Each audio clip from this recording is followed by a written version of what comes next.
Hello and welcome to my stream. Today I have decided to mix things up a little. Today I will not be playing video games, rather a wiki game. Which, for those who do not know, is where you're given a random wiki page to start and end with. To get to the end, you have to navigate through links that you find in the previous wiki page and see in how few steps you can make it to the goal. So I'm going to try that out and see how well I do, and afterwards I'll just go to random wiki pages and see what's fun there.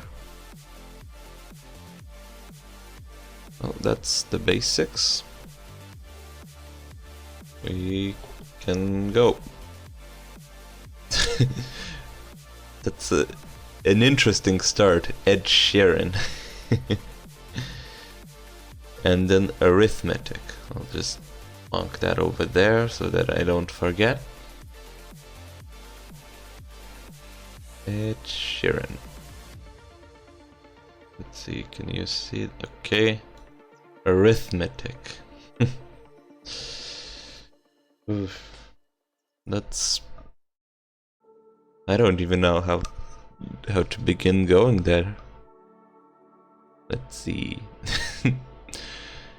Edward Christopher Sharon? I did not know that. 23. 33, not 20. Let's see. Divide. This. Arithmetic. Ah. This seems promising. Preparatory school. I probably butchered that. Haven't ever used this word before. Okay, prep school. Yeah, that's better. That's a better name for me. Easier to pronounce. Play boarding.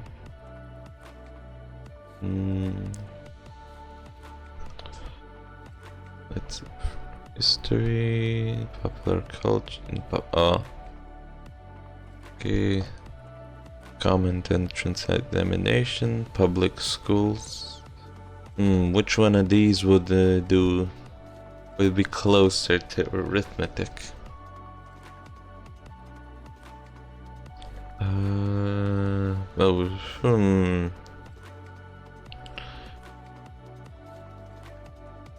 Let's just go public schools and see. Private school. Charging prime. A public school is a charging one? I guess because I'm not in the United Kingdom, some of these facts are gonna be a bit weird to me. Okay. Rugby.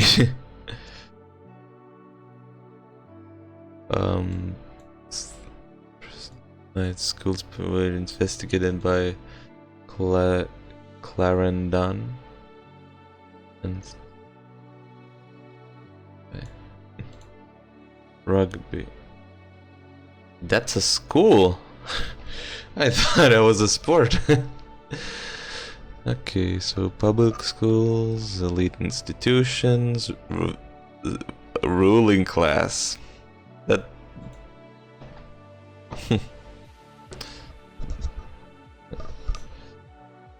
Oh.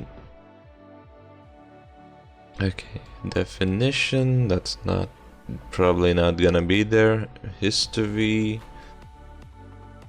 Grammar. Arithmetic is not grammar.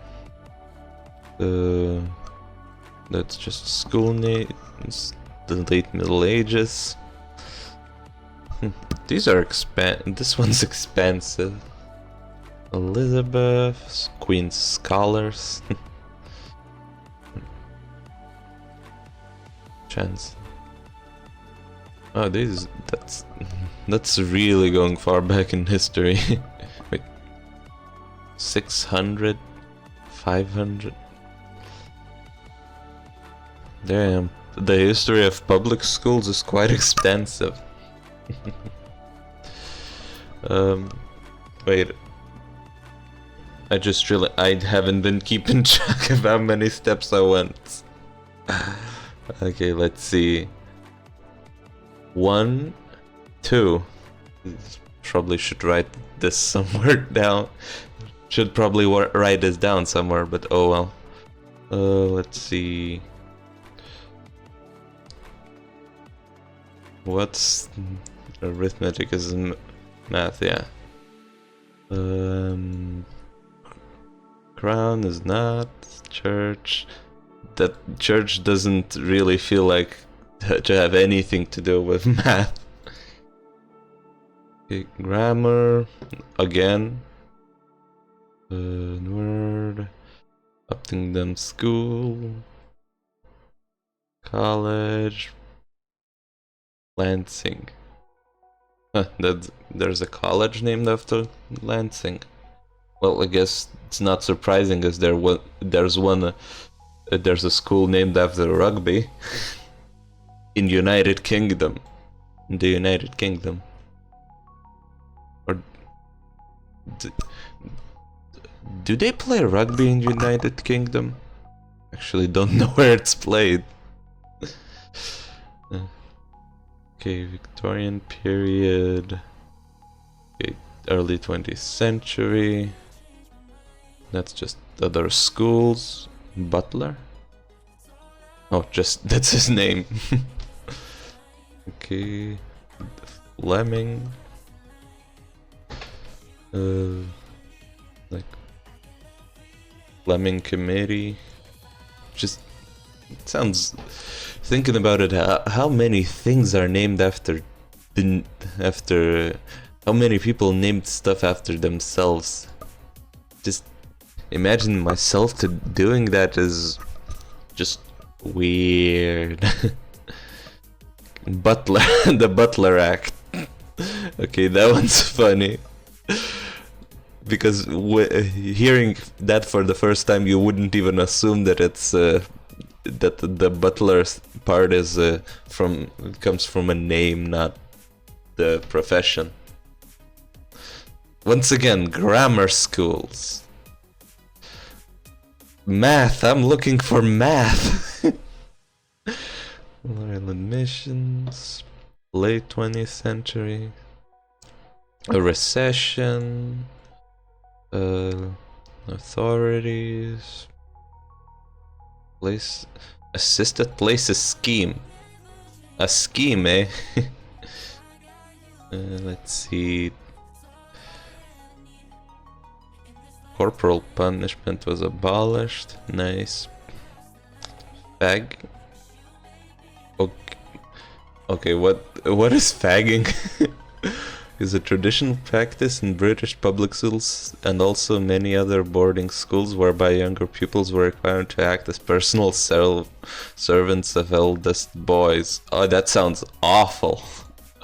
Although probably originating earlier, the first accounts of fagging appeared in the late 17th century. Fagging sometimes involved physical abuse, because of course it did. It would be more surprising if it didn't. And or sexual abuse. Yeah. Although lessening severity over the centuries, the practice continued in some institutions into the end of the 20th century. Yeah, now I feel worse. Sexual and sexual abuse. Yeah. Okay, back to funnier stuff, I guess. 21st century. Competition Act, exchange of details planned. That's a long link.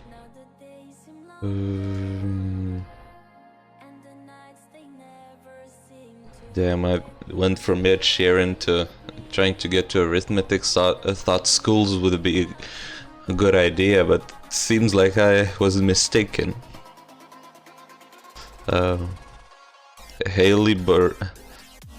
Haileybury Altera Terra. That's an interesting one. That's an interesting name. Ancient Greek. Why is it all everything about languages? Why not math? Rugby? Thomas Arnold. Ellie Almond. That's a great last name. Almond. Loretto. Another school. Damn, United Kingdom has some interesting school names. Charity. King School. Canterbury. Business rate. Capital gains tax. Income tax. Finally getting to math, but the wrong kind. Oh well. Let's see. Good thing it doesn't. It only try. Good thing that the only number that matters is the number of links, not time, because I would take forever. I probably would do terribly time-wise. Toffs? I guess a stereotype for someone with aristocratic background or belonging to the landed gentry, particularly someone who exudes an air of superiority. For instance, the tough character from the series adventure novels. I won't bother. Social change. Rishi Sunak.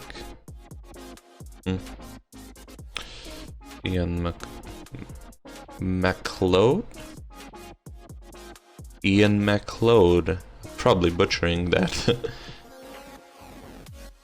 It's a lot of names. Aristocracy, and the gentry, Sutton Trust, Charity,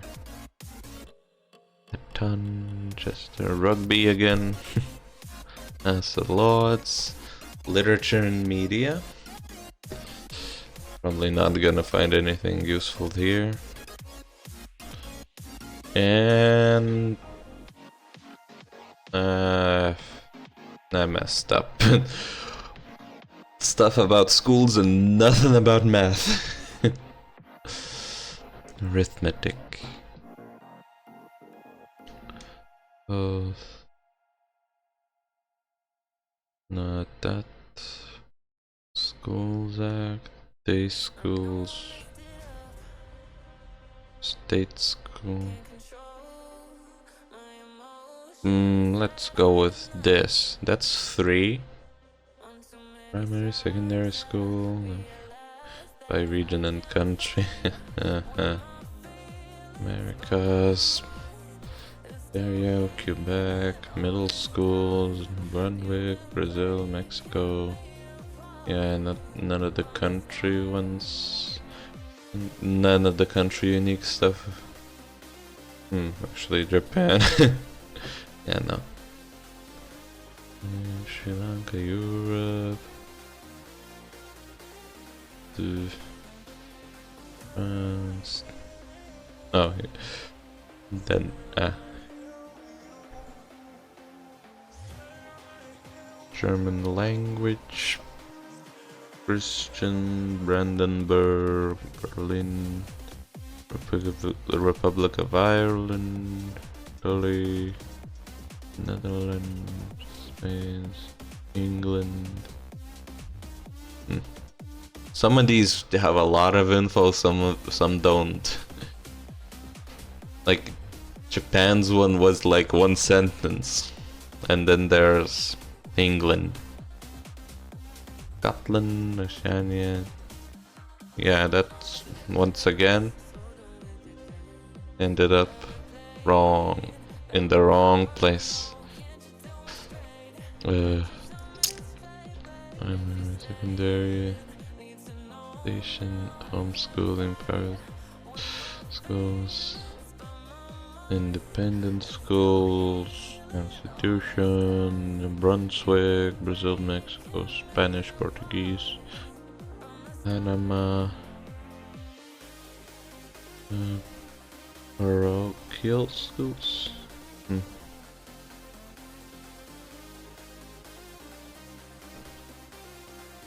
School board, elementary, high schools. Oof. Elementary? Oh, childcare. This should.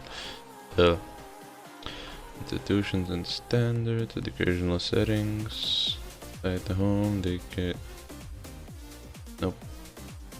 Education, primary levels of education, cohorts. Primary schools, elementary.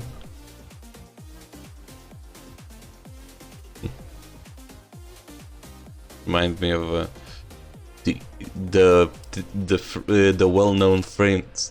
It's elementary, my dear Watson.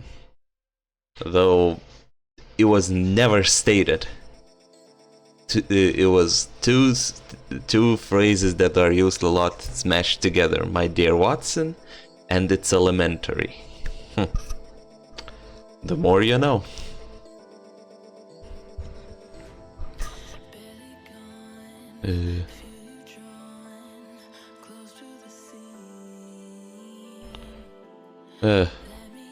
Gotta say, trying to get to arithmetic through. Oh, that's 4, I think. Right? 1, 2, 3, 4. Wait.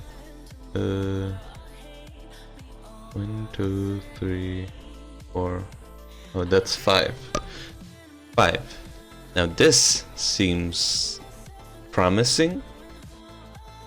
Learning environments, higher education, university, college, private schools, Christian schools, critical school, history and development, regional terms, components of most schools, yada yada, architecture, security, health service, school and classes, stress. There's a lot of that. Discipline towards students. Yeah, that's not good enough. Okay. To education, school pedagogy, free education. Music schools, curricular education. Mail, sorry, uniforms, school to prison pipeline. Ooh, that pipeline is a bit too wide. Preferably would be like,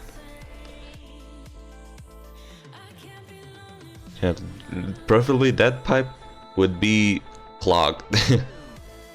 Transport, teaching, blah, blah, blah.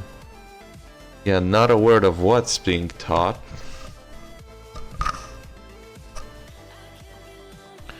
Home services, security, metal detectors in the USA.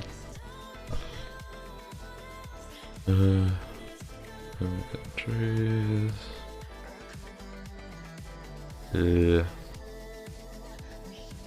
Computer labs, cultural activities, and industrial arts.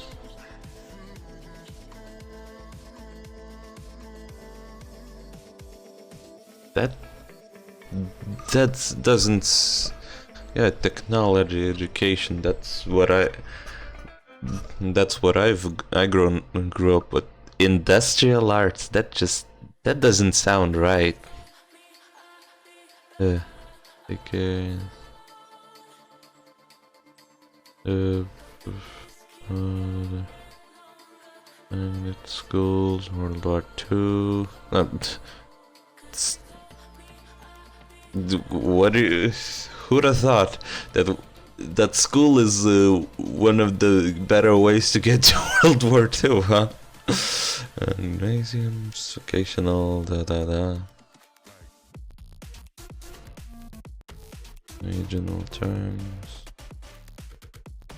Mosques, Islam, kid hacks?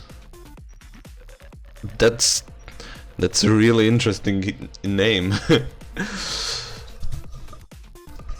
Though that does look quite appealing in that old-timey sense. Mental calculations in the school. Mental calculations. Yeah, the skill to do that has declined. Windows. Cool.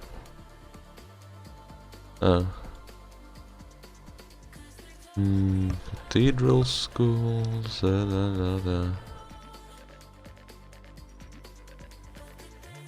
Homeschooling, techniques, studying measures, grades, homework. Homework. 6. Set tasks assigned to students by their teachers at home. Yeah, I hate it. I got by the last few years of school by not doing any homework. Really bad attitude for that. But I passed. So sheer intelligence, which is also a really bad attitude. Active learn. Let's see, purposes. Reinforcing skills taught in class. Extending skills to new situation. Preparing future class lessons. Engaging students. Yeah, engaging and homework do not go together. Time management. Hey, just sit down and do it. That skill is something that I severely lack today. Parent-student communications. Yeah, not once have my parents helped me in that, so... Collaboration between students. Yeah, that mostly happens the day you have to bring in your homework and realize that, oh crap, I didn't do it. In that case, collaboration is works very well. You just gotta change it up a little. Strict policies, demonstrating as a rigorous school program to others. Punishing a student or a class. Punishment and the lesson being the same thing. Yeah, that doesn't evoke enthusiasm. Academic performance. Yeah. All of this, most of school is severely outdated. Like, it was designed for industrial revolution when you needed a lot of people in factories and creativity wasn't needed, and hasn't changed, in spite of the fact that the creativity is needed more than ever these days. Yeah. Low achieving students are somewhat benefit from doing homework than high achieving students. However, school teachers commonly assign less homework to the students who need it most, and more homework to the students who are performing well. In past centuries, homework was a cause of academic failure. Haha. When school attendance was optional, students would drop out of school entirely if they are unable to keep up with their homework assigned.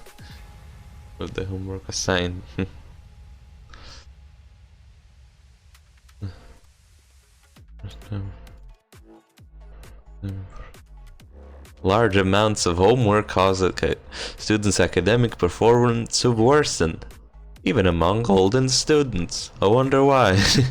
Yeah, enthusiasm is a large part of studying, of of well, enthusiasm is very important when it comes to learning, because it's much easier to retain information that you find interesting than not. Students are assigned homework in middle and high school score somewhat better on standardized tests, but the students who have more than 90 minutes of homework a day in middle school or more than 2 hours in high school score worse. Non-academic, deviance.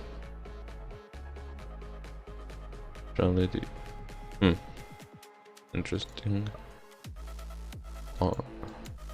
Row. That's add. Maybe? For whites. Correlation, African, whatever.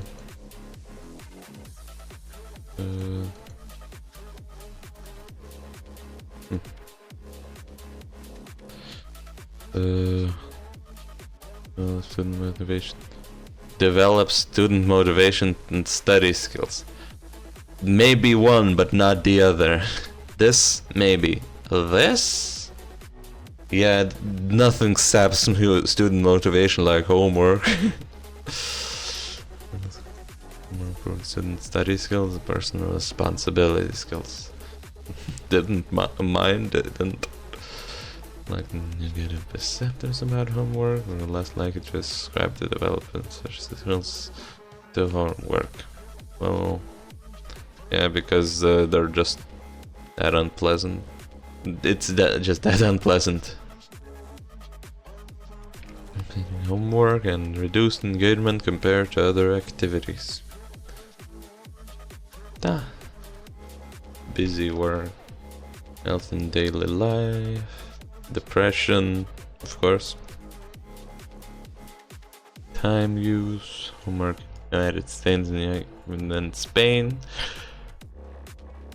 Spain in 2012, a report by OECD showed that Spanish children spends 6.4 hours a week on homework. This prompted the CIAPA representing 12,000 of homework strike. British students get more homework than many other countries in Europe. Yeah, not envious of that, that's for certain. Weekly average is 5 hours. The main distinction is the social gap, with middle class getting a disproportionate amount of homework compared to Asian Europe. Benefits. Some educators argue that homework is beneficial to students, such as enhances the hearing, develops the learning, develops skill taught in class, and lets educators verify what students comprehend in their lessons.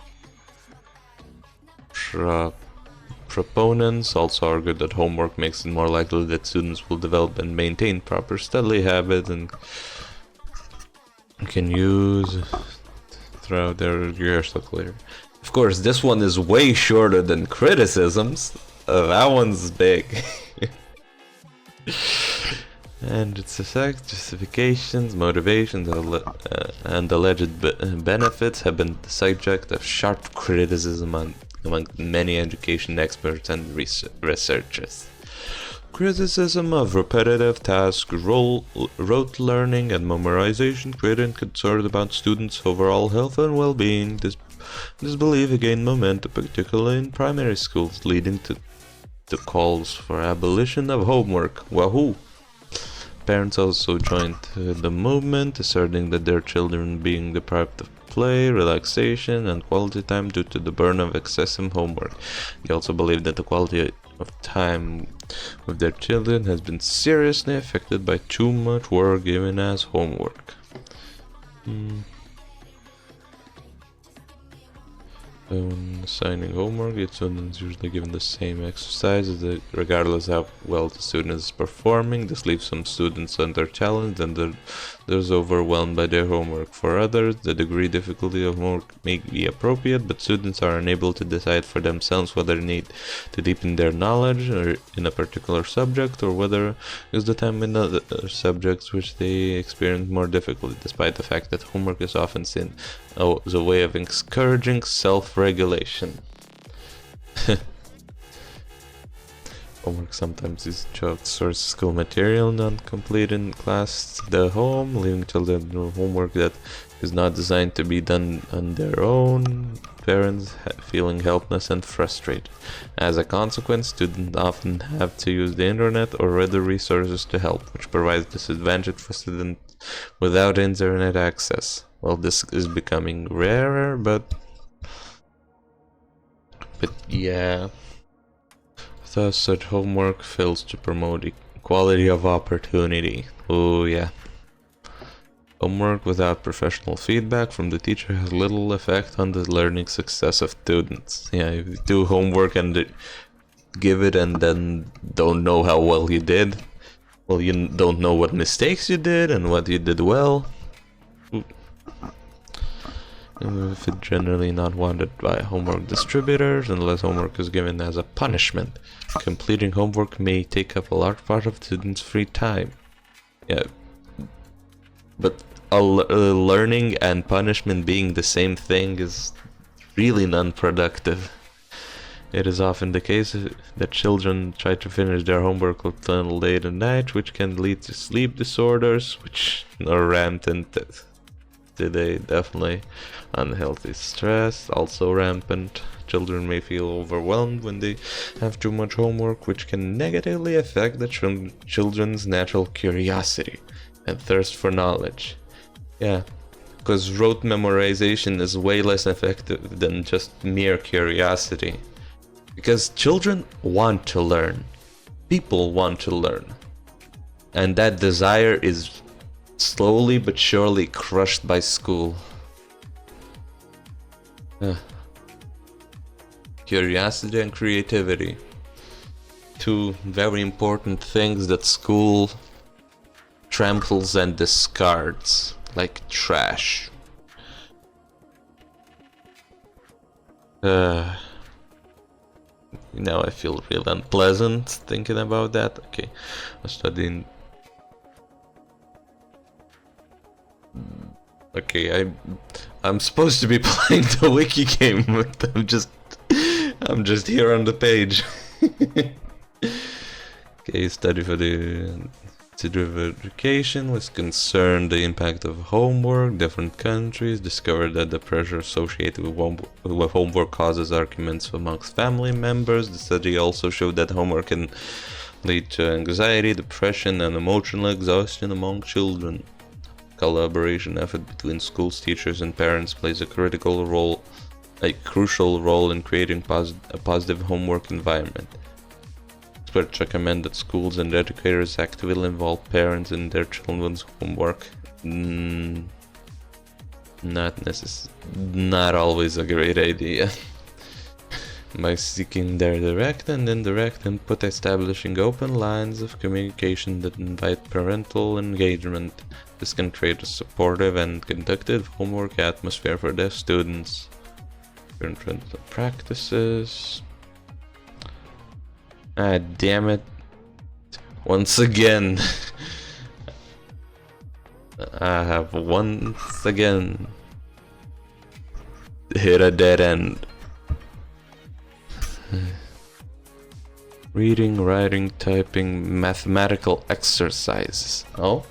Oh, that's 7, I think. Algebra, mathematics. Arithmetic. Haha, 8. That doesn't sound very good. 8 from Ed Sheeran to arithmetic.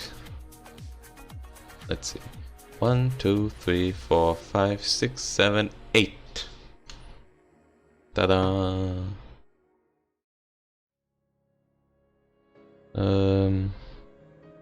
Yesterday's fastest route. Oh wait, he didn't press start game. Yeah. Okay, so I'ma just press this and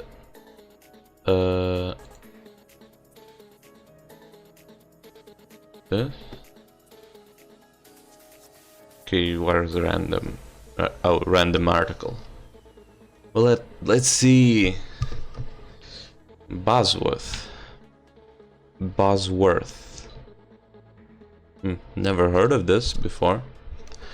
Bosworth is a four-handed chess variant manufactured by out-of-the-box publishing company since 1998. It is played in a 6x6 board and used in four sets of standard chess pieces. Those don't look standard. Instead of traditional chess pieces, so the kingdoms are represented by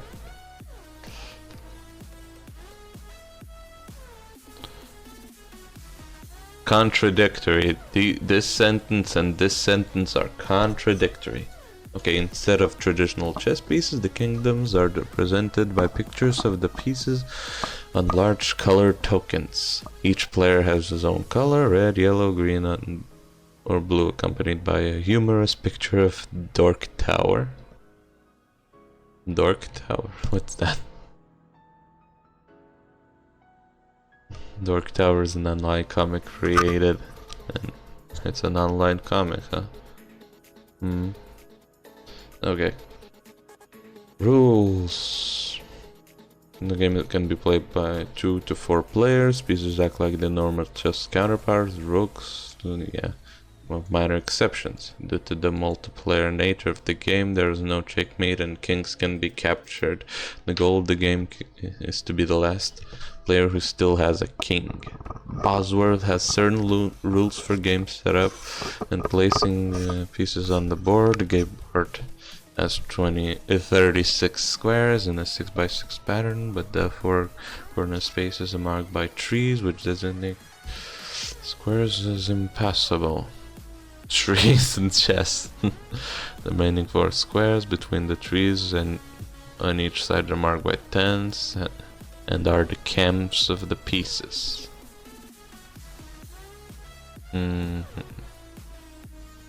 At the start of the game, each player takes his token, puts 4 pawns in his pawn camp, and shuffles the remaining tokens face down onto a deck. From there, the player draws 4 tokens from the top of the deck, chooses these tokens to place empty spots in their spawn camp. The player must then draw enough pieces for the deck to get to 4 in their hand.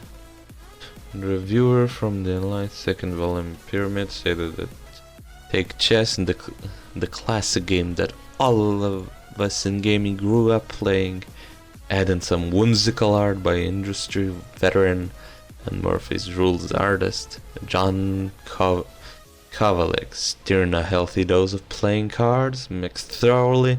What you get is Bosworth, the game you already know how to play. That's interesting that you actually... Most people know how to play chess in spite of having never played it. At least that's what I think is the case. Most people know how this goes, and can only go in straight lines. Yeah, I'm not gonna recount the chess rules, but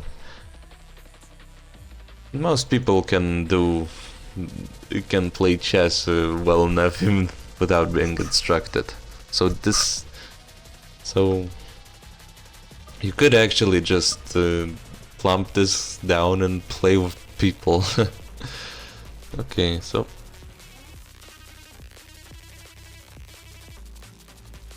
oh, that's a lot. Oh well, that was a short one. Didn't have too much to say about it. The Sisters Rosenweig. Probably butchered that. Is a play by Wendy Wasserstein. The play focuses on 3 Jewish American sisters and their lives. It broke theatrical ground by concentrating on a non-traditional cast of 3 middle-aged women. Wasserstein received the William Ine Award for Distinguished Achievement in American Theater for this play. Production history. First opened in 1992. Seattle Repertory Theater. Premiered off Broadway. Wait, Sisters are Rosen. Off Broadway.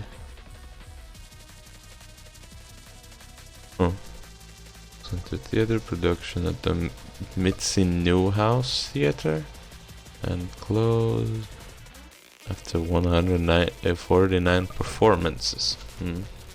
I do not know if that's really successful or not, but I'm just gonna assume it is.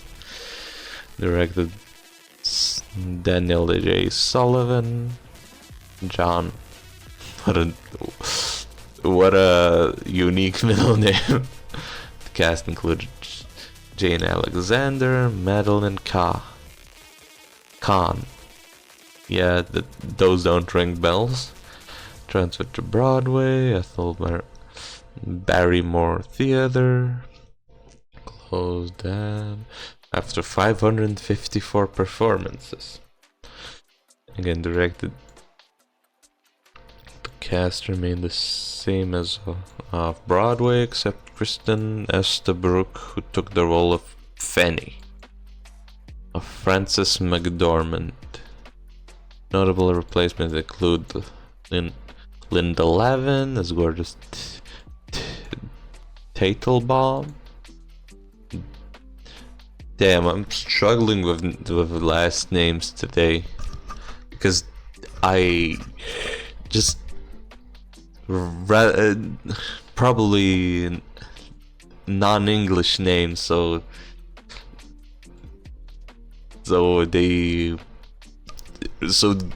pronunciation is mostly guesswork. Michael Learned as Sarah Goad. Broadway cast. Wallonis. Fitzgerald. London production.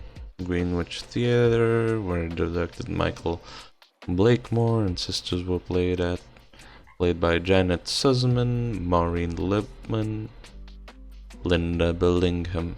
The play transferred to Old Vic. Digital production, live streamed production of the play, benefit the Actors Fund, Theatre Development Fund, Swenny Wasserstein.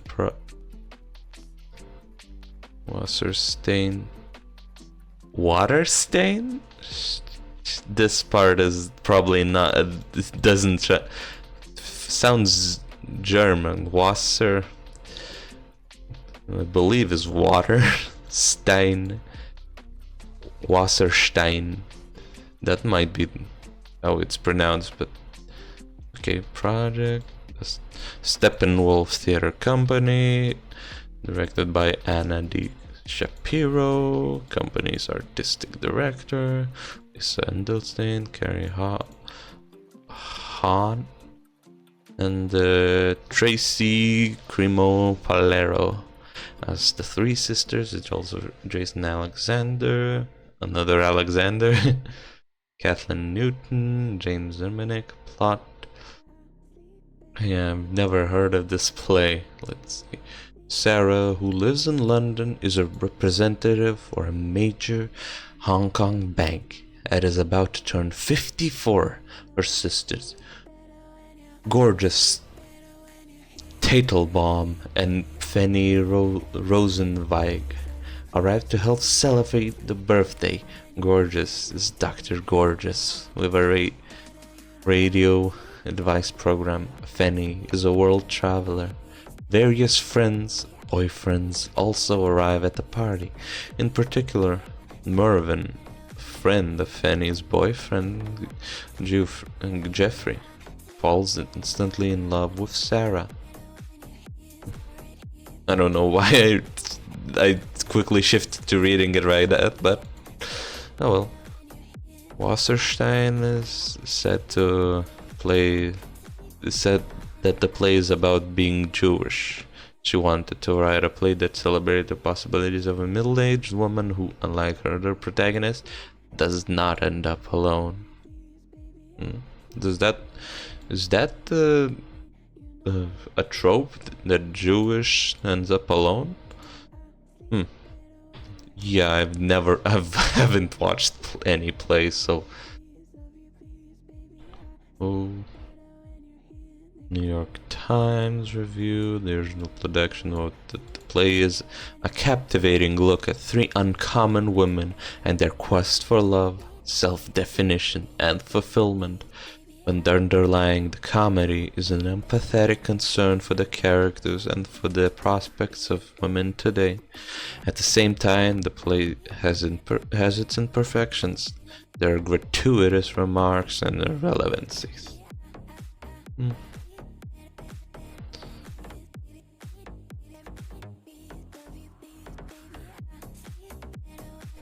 I just realized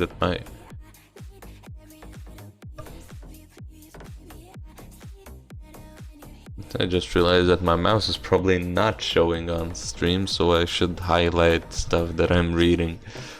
Okay, so another random article. United States House Homeland Security Subcommittee on Emergency Management and Technology. That's a mouthful.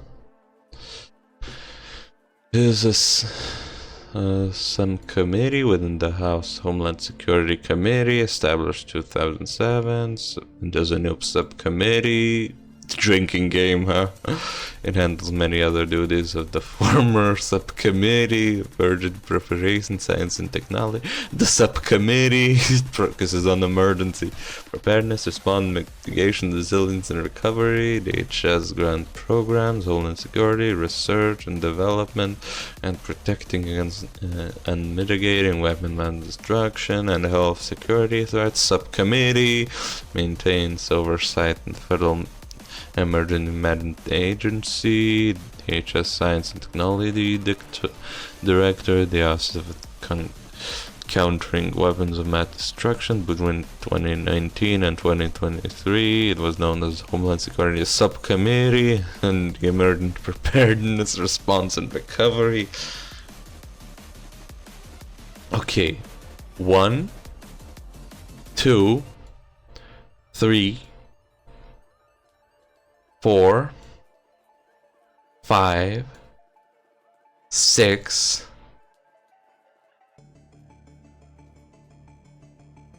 7,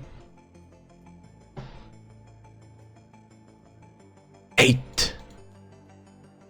8 times. Let's see, 7 times in this paragraph. Like 1, 2, 3,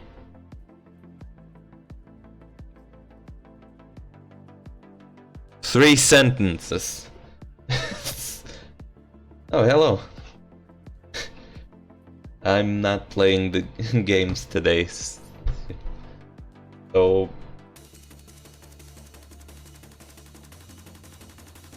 how long ago was it that you wrote this? Because I did not. I probably was too focused on the fact that there was the 3 sentences in this wiki page have 7 mentions of a subcommittee. Oh, I started off stream by playing the wiki game. Didn't press this, but this, so off to a great start. It took 8 jumps. Or, well, don't sweat those small stuff. But this name is truly a mouthful. Just Homeland Security Subcommittee on Emergency Management and Technology. Could you pronounce this quickly?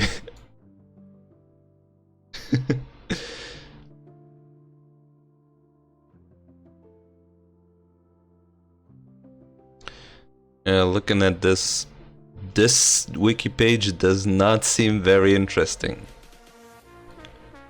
Just members.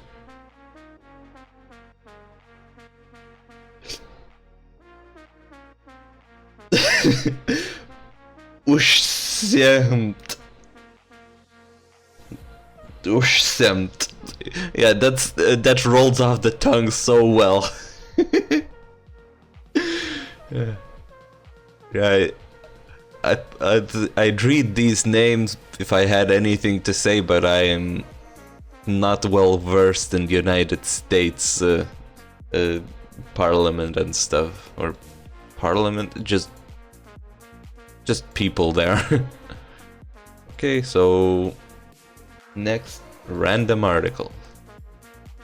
Let's see what. Why do today I've gotten a lot of stuff I do not know how to pronounce. Okay, let's try it. History of Francavilla Fontana. Well, that was way easier than I thought.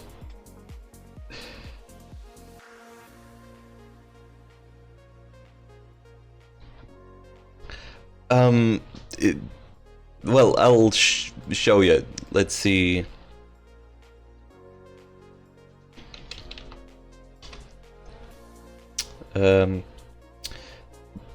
About how you're mistaken. Well,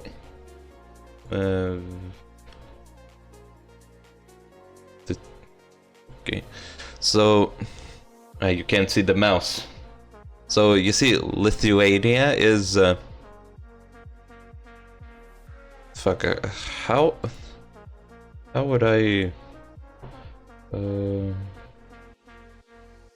Can I capture mouse? Yeah, I do not know how to to make it so that my mouse shows. So, well, you can see Lithuania is over there, and America is all the way to the left. Well, you see, there's the sea, and then there's land, and then there's more land, and only then is there a clear view. So, you are mistaken. I cannot literally see the US. Yeah. Okay. Oh, so Francavilla Fontana is a town. Province of Brindisi begins in with the appearance of Neolithic period of a village inhabited mainly by shepherds. Wait, it's not a road.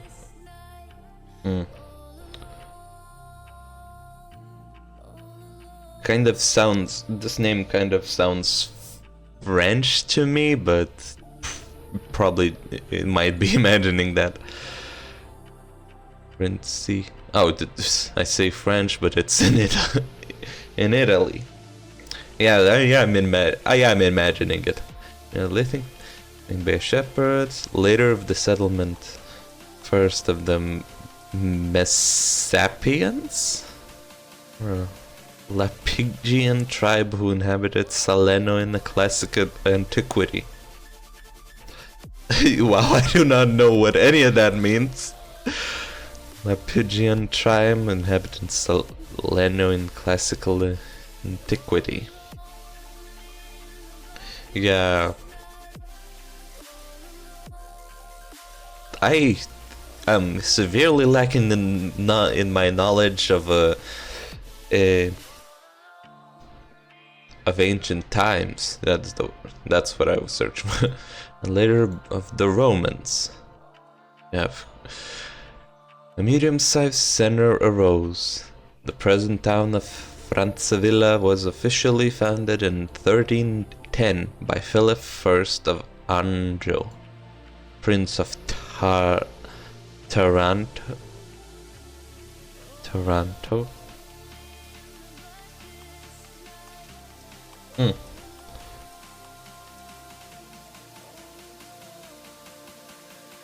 Picture. How would I receive it? You could just throw it to Steam. You have my Steve. Oh wait. I just minimized the. Oh. I'll just open up Steam real quick and see if that picture is can convince me that you are correct.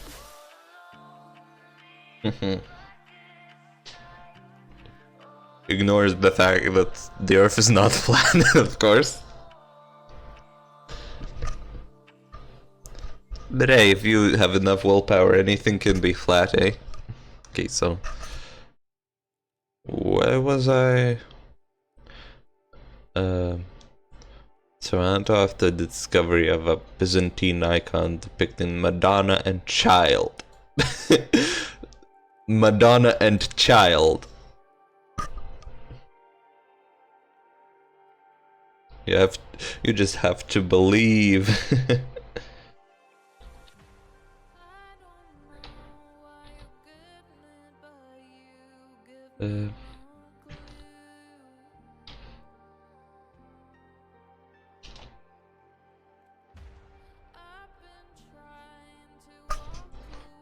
Let's see if what you sent is interesting enough to show on Steam. If you sent something.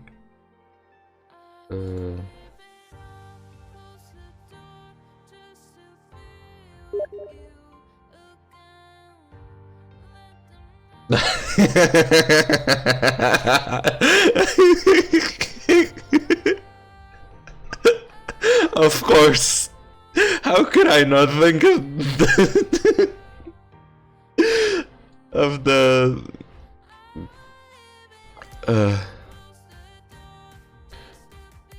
just a second, I'm quickly gonna show this can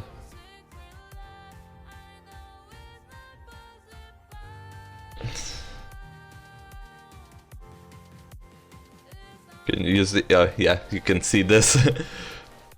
How could I not think of using the array of massive mirrors above Europe and America to quickly look at it? Oh, it's such a huge oversight. I've been such a fool. And it shows, and it looks straight at New York City, I think that is. But no, I'm gonna have to open the map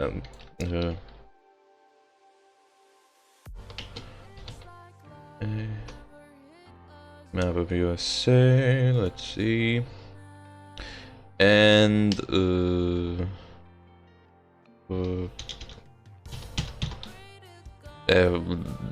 that's some. Yeah, that's my attempts for that is a mess. So let's see.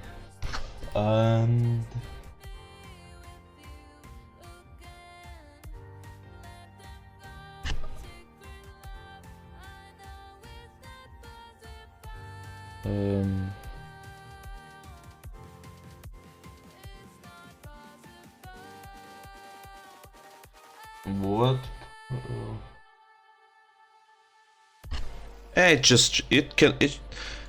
Looking at it closer, it shows that those mirrors. Other way, by the way, can you tell me? 'Cause I don't usually use Google Images, so I could open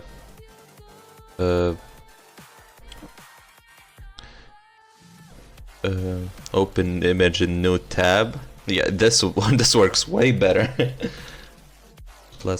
plus, and New York City is above, so it shows those mirrors show point directly to Washington DC. How could I be so foolish?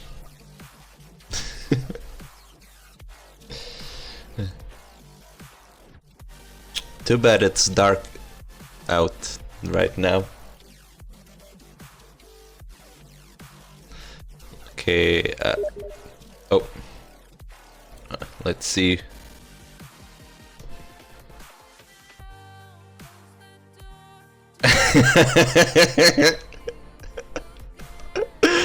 Uh, I have once again been foolish.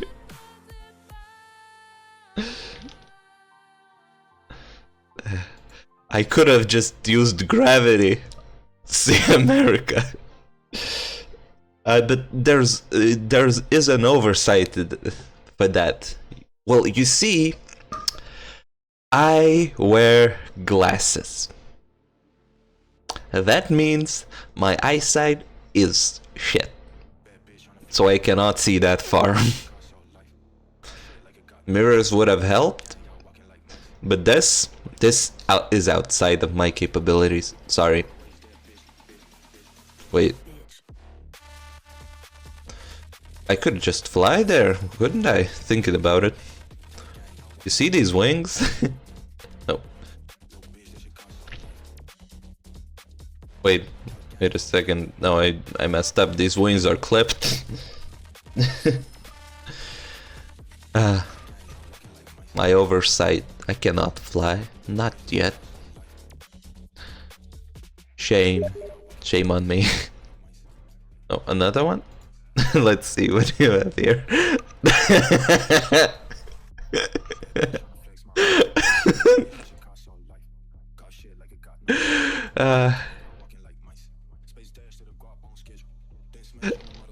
You are so much wiser than I am. I should have just just looked down. Down. Down. That's south.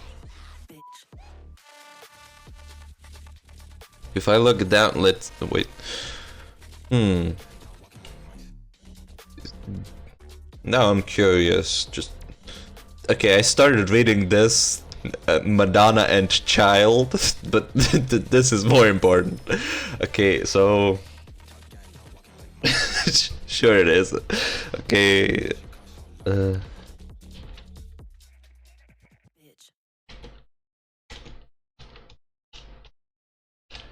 Other side of Earth. Yeah, this is the one. What I want. Your location.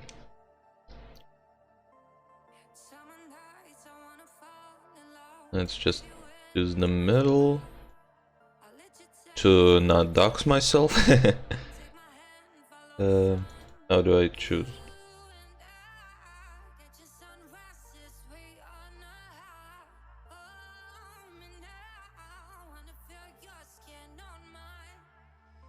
Is this not updating or something?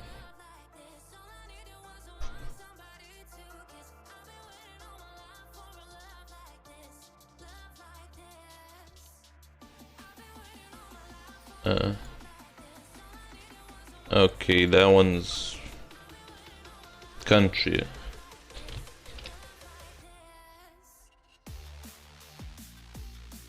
Fine. Okay, that's how that works.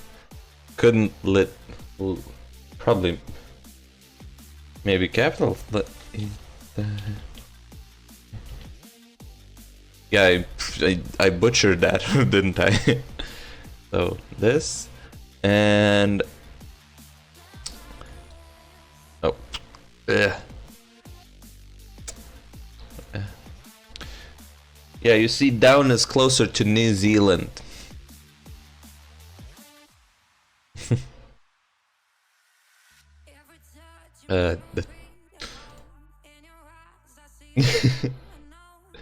Okay, Madonna and Child.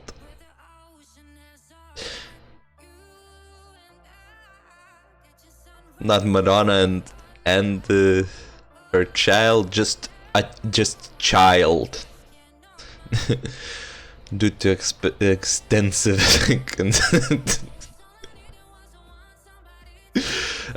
okay, due to extensive due to extensive concessions granted by Philip, the village developed rapidly. Was surrounded by walls, towers, and 15th century, and in the 15th century was also provided with a castle. From the second half of the 16th century to the middle of the 18th, Francavilla was ruled by Imperiali. Oh, it's a family, considered the best feudal lords and the fiefdom had. Thanks to their patronage, nobles and artists arrived, who, keeping with the times, gave the town a Baroque appearance. Oh.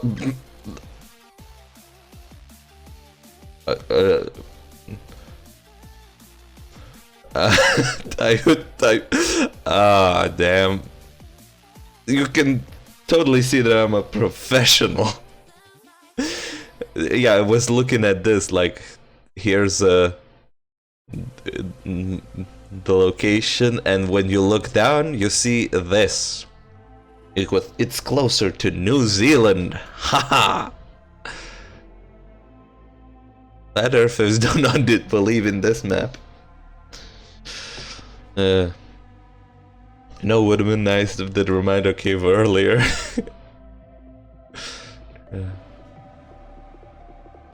Now I feel so embarrassed.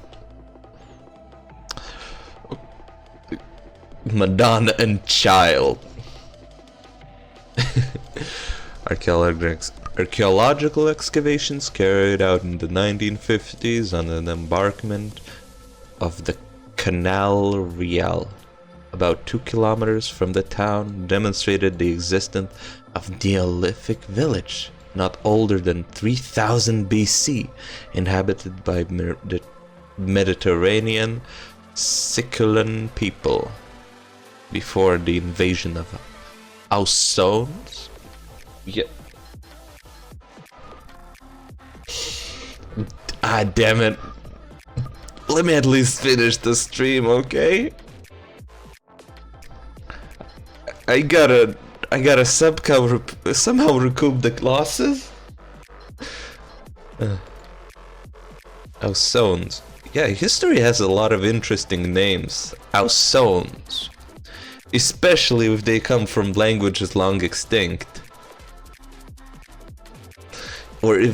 Or from languages that do not share a common root with the language that you currently speak. Okay, now I'm curious if I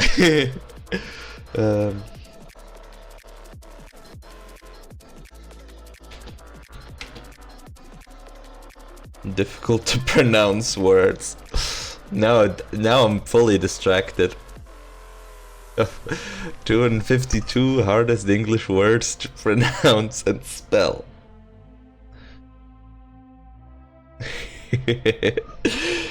What do you think? Will I be able to or not? Or would you be able to? Then the hardest words. Rural.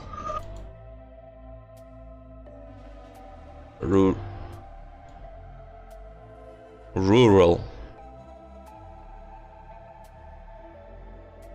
Really? That's difficult? Rural. Mischievous.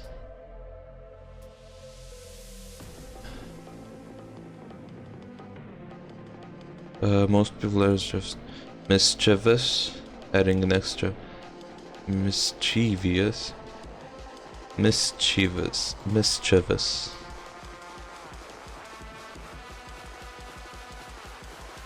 Mischievous. Mischievous.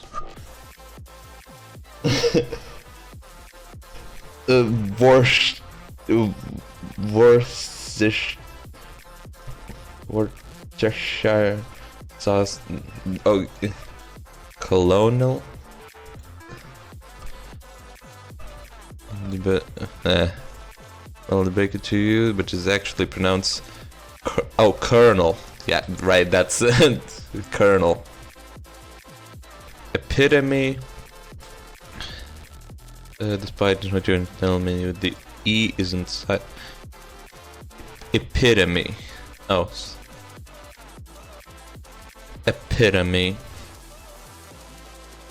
Okay, these are not difficult. Drought. Oh. Drought.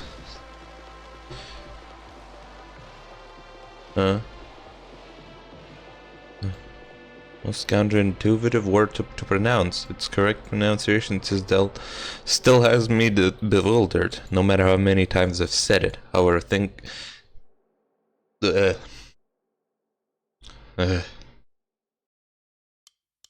my stomach is, for some reason, revolting. Trying to just jot down words. Okay, however you think it's pronounced, believe me, it isn't. No, it's not draught. It's draft, as in laugh, but with a T in it. Drought. Draft. Draft?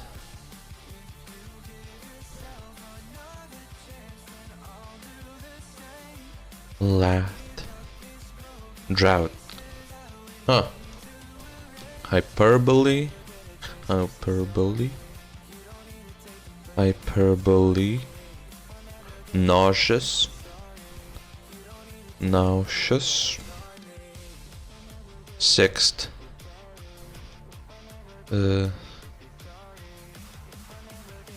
Sixth.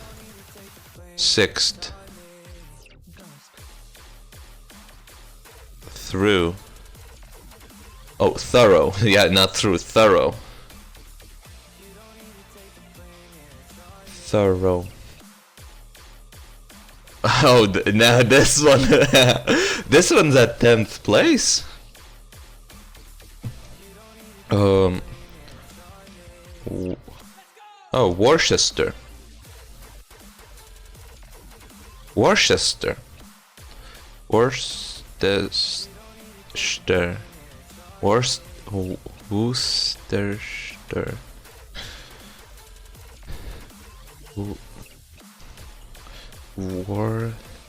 Worcestershire. Worcestershire. Worcestershire. Worcestershire. Worcestershire.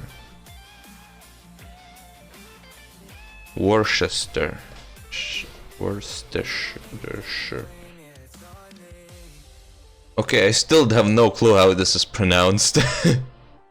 Probably... Control C. V. Pronounce. Okay, let's pause the music for a second. You could hear the music, right? Worcestershire.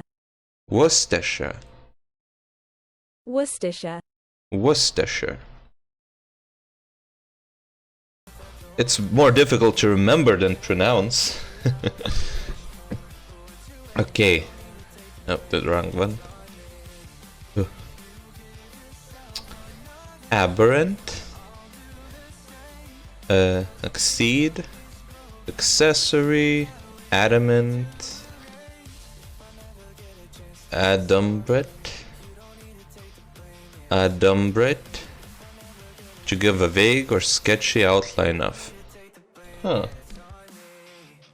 Maybe I'll expand my vocabulary with these words. Agoraphobia. Fear of places or situations that you can't escape from. Fear of open spaces. Yeah. Albeit, despite the fact. Alas. An assumed name taken on oh, alias. Oh, alias. An assumed name taken on temporarily, sometimes by criminal fugitive. Yeah, I find it easier to pronounce than read, for some reason. Almond. So L has to be almond. Anathema.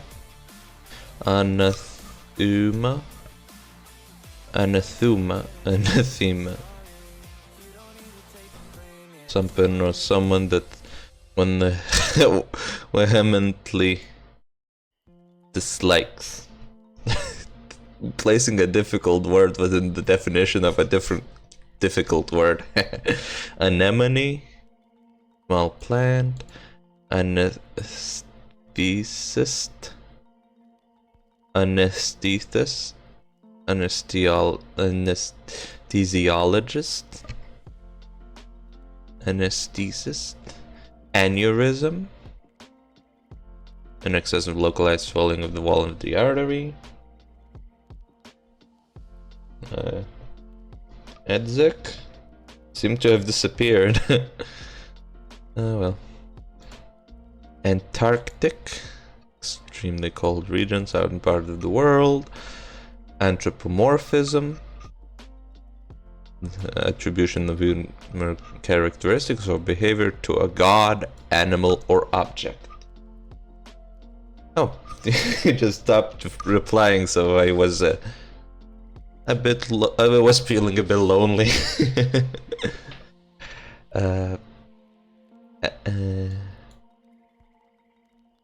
And anti-disestablishmentalism, anti-disestablishmentalism,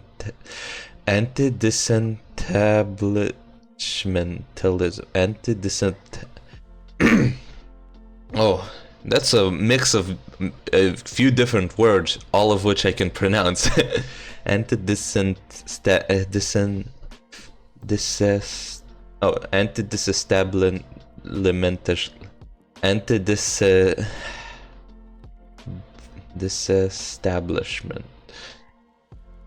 Anti-disestablishmentalism. Anti-disestablishmentalism. Anti-disestablishmentalism. Okay, the harder I try, the worse it gets. Opposition to the disestablishment of the Church of England. Oh. Yeah, this is a word that has nothing to do with me. Apocryphal, a doubtful authenticity. Archetype, very typical of example. Archipelago, a group of islands. Ascetic, that is actually how it's pronounced. A person who practices extreme self-discipline. Yeah, couldn't be me. Asterisk. This symbol right over here. Athlete. A person who's skilled in sports or other physical activities. Would be great. But the belly I have here says otherwise. Bacteriology, study of bacteria. Beguile,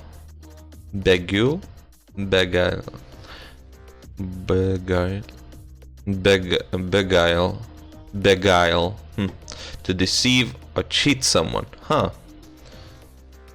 Would be great if I could actually remember this stuff and use it in my vocabulary, but beguile, beguile, yeah, that's blasphemy. Speaking sacrilegiously about a god or sacred things. Blasphemy. That has some stuff to do with me, actually. Bouquet, a bunch of flowers. Bourbon, type of whiskey made primarily from corn. Oh, well, I don't drink, so I had no idea that bourbon is just whiskey, just a type of whiskey. Brewery, a place where beer is produced. Broccoli, a green vegetable with tree-like shape. Yeah, typical example of veggies that children do not like. Buoy, that Boy. Boy. A floating device doesn't use to mark a location or to indicate navigational hazard.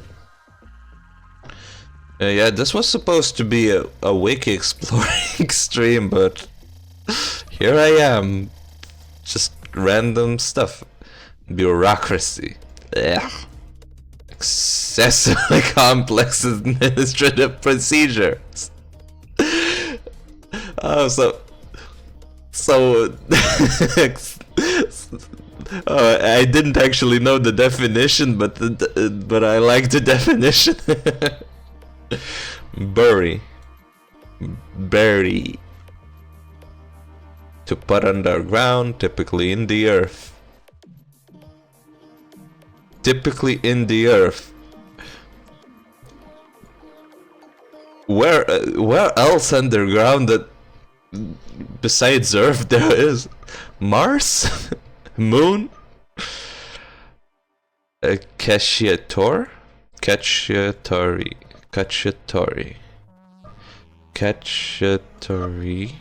Prepared in a spicy tomato sauce with mushrooms and herbs.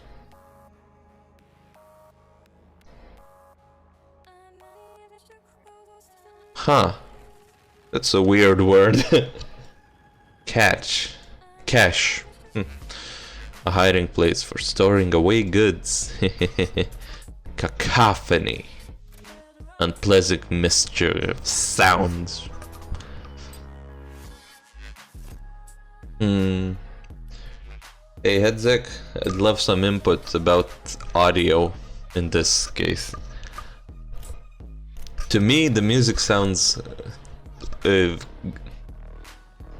just loud enough for me to hear, but not loud enough to distract me, and just nice background noise. Oh, okay, because I pretty much adjusted the sound blindly, so it could be way too quiet. Should have made a recording, a quick recording to listen to and see if the sound adjustment is okay, but I felt too lazy, and this was quite this whole stream was more of a spur of the moment thing. Oh, can you hear me now? Hello? Have I turned the music down enough?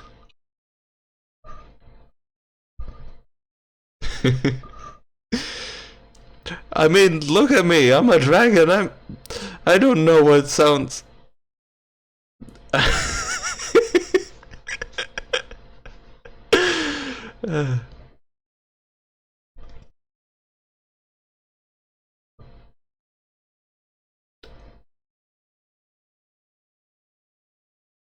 Wait a second.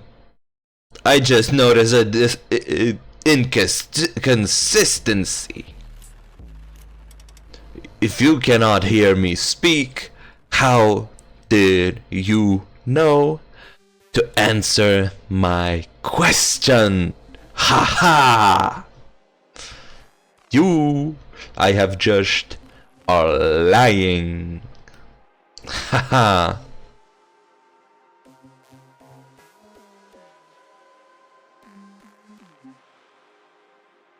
That's 2 frames, dude. Lip reading is not exactly... Damn, your lip reading skill is so advanced you can not only read lips from a literal dragon with no anthropomorphic features that is shown in literally 2 frames. I'm in awe of your skill.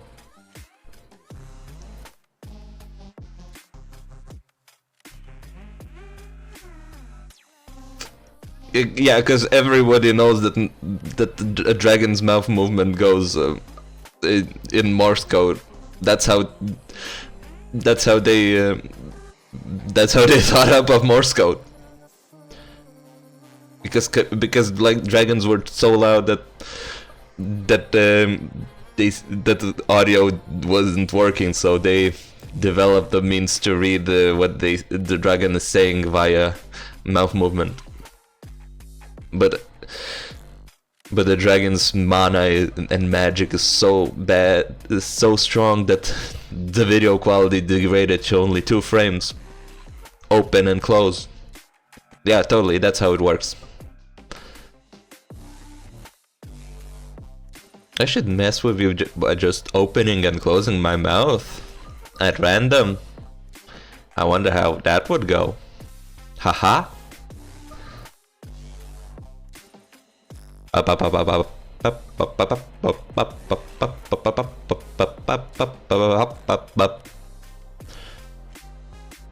So, what do you think I just said there? Huh? Huh? Huh?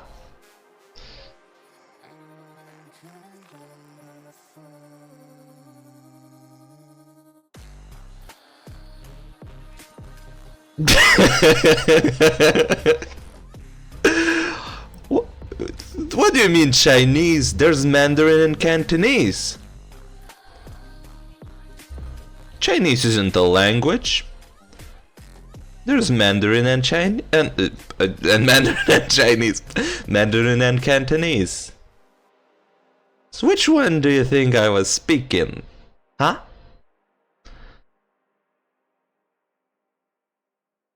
Or can you not tell?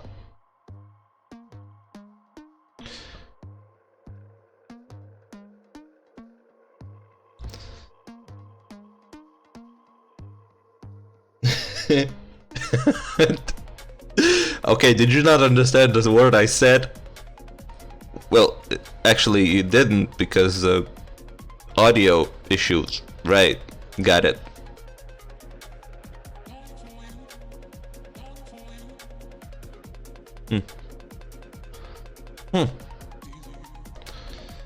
Oh well, let's see, an unpleasant mixture of sounds. Cajole. To persuade someone to do something by being very friendly. Callous. Showing no emotion or sympathy. Insensitive. Camaraderie. Easy familiarity and friendship often built over time. Often.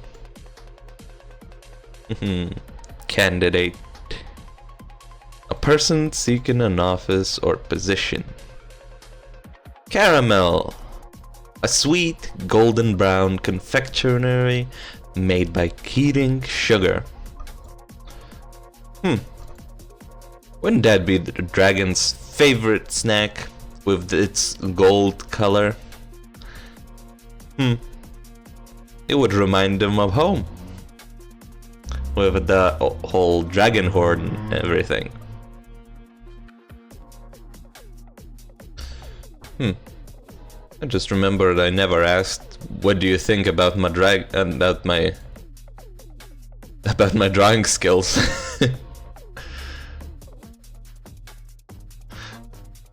As you can see, they're excellent because I ended up choosing too small a canvas and clipping the wings.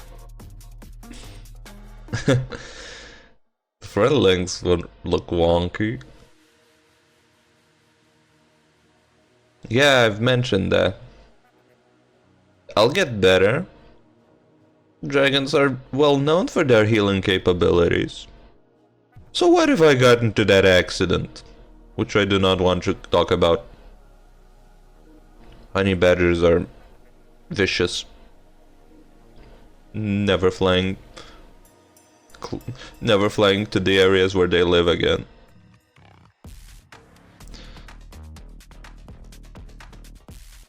Hey, did you know that honey badgers, the skin is so thick and loose that a lion can bite it, and the honey badger can turn around in its own skin and bite in the face.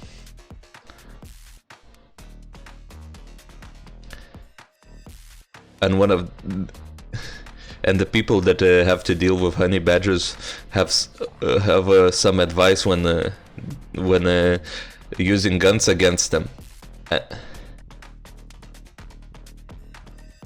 Sorry. So some advice against them.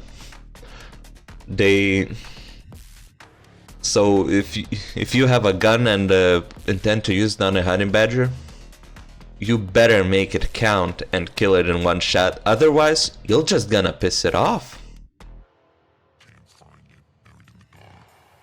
That's some advice, eh?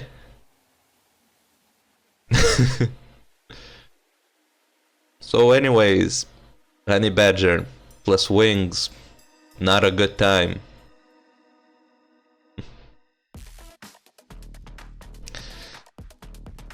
Caricature, a representation that exaggerates the characteristic features. Cavalry, soldiers trained to fight on horseback. Chaos, complete disorder and confusion. Ha ha ha ha ha ha. When I grow up, I mean, right now I can wield chaos as a chaos dragon. Haha, haha. I'm a little dragon. Totally. I mean, look.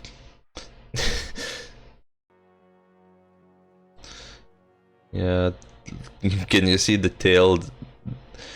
The part that's see-through? That was supposed to be green, but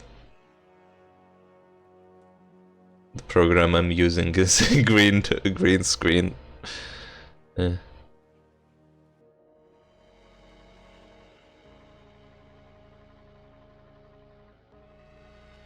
Oh, that's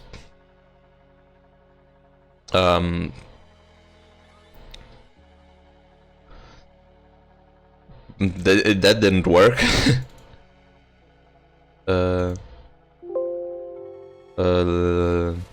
Boom, boom.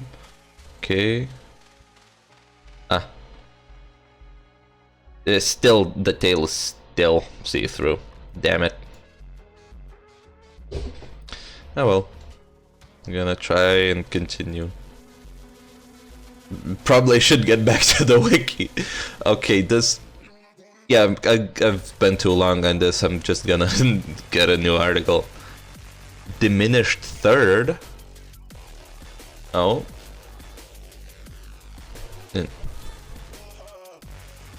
Okay, and I'm curious what that sounds like.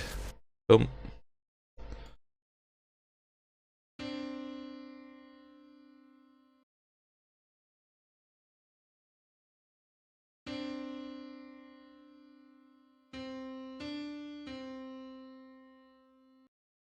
Huh. That literally says nothing to me. And I've finished music school. Well, not the higher institution, but one that you take during your regular school years. I learned sax. Couldn't play it today.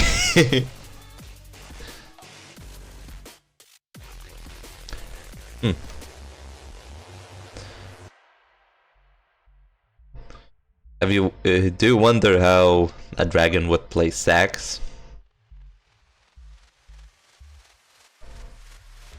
The answer is polymorph.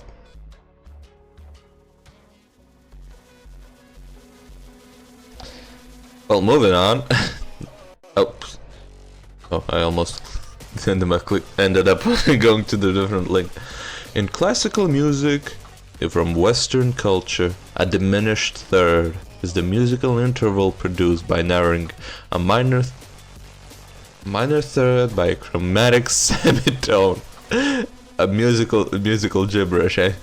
For instance, the interval between A and C is a minor third, 3 semitones wide. And both the intervals from A sharp to C and A to damn, I don't know how this is called in English. I know how to call it in my own language, not English. Magic. Yeah. Well, polymorph is a type of magic. Are diminished thirds. Choose semitones wide. Being diminished, it is considered a dissonant interval. Doesn't sound nice. In a 12-tone equal temperament. 12-tone. A sharp? Oh. Sharp and soft. Is that how it's... sharp and soft. Is that right?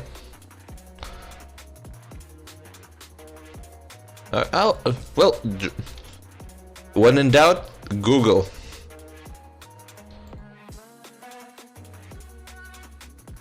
C flat.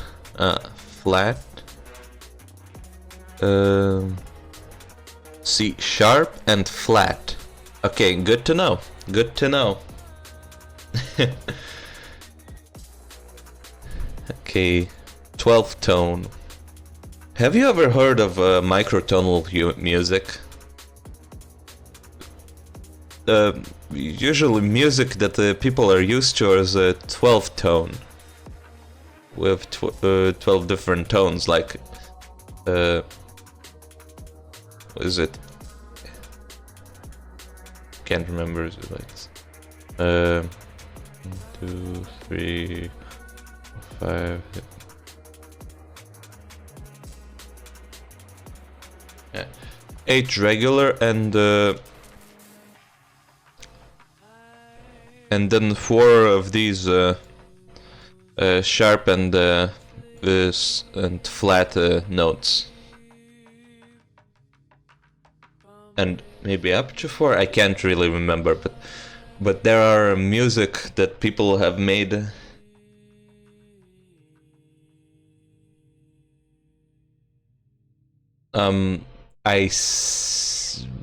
Yeah, my description does say that, but I am learning to code.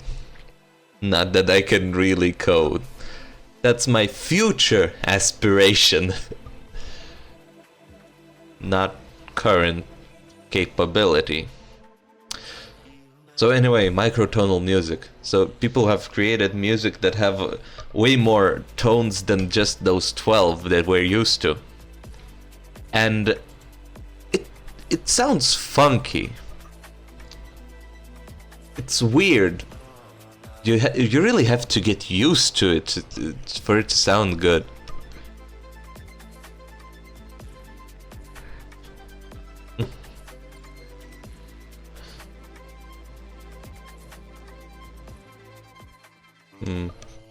I don't know if I can actually play that on stream, because I've not yet figured out what's gonna get me copyright struck or not.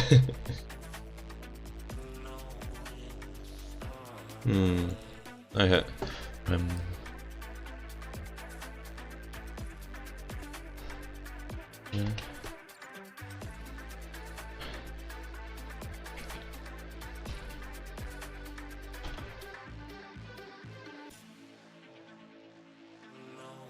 yeah, this stream name sounds more appropriate now. Yeah.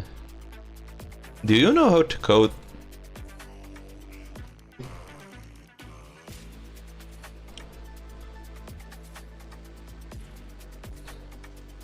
What do you think of the stream name now?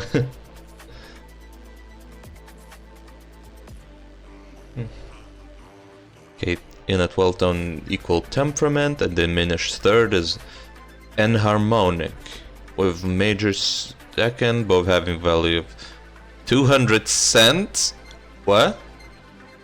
The cent is the logarithmic unit of measure used for musical instruments. 12-tone equal temperament divides octave into 12 semitones of 100 cents each.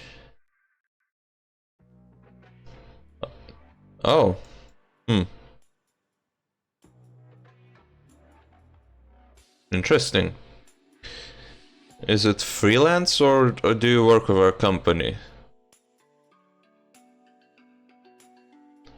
All of a sudden my curiosity has been piqued.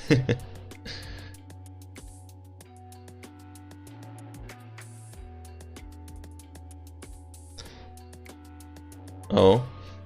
What kind of stuff? Web development or some kind of programs or games?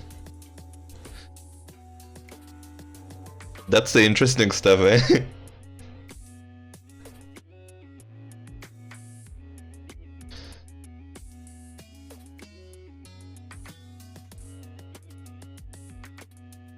Oh.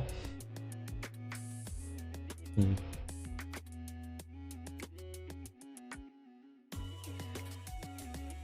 Interesting. Though that's a very broad description, I gotta say.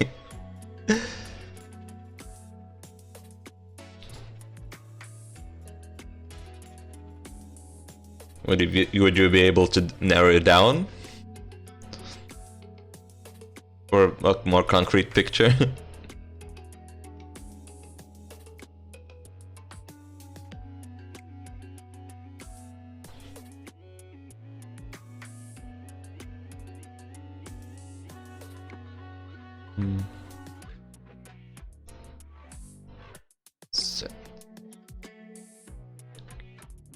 However, in mean tone tunings with fifths flatter than 700 cents, the diminished third is wider than the major second. Okay. Music theory can be as difficult to understand as rocket science thinking about it with this stuff that you don't even learn when in 7 years of learning to play an instrument. In 19, equal temperament is in fact enharmonically equivalent to augmented second. Yeah, I'm not gonna get through this. Random article. Klementinov, Lublin Voivodeship.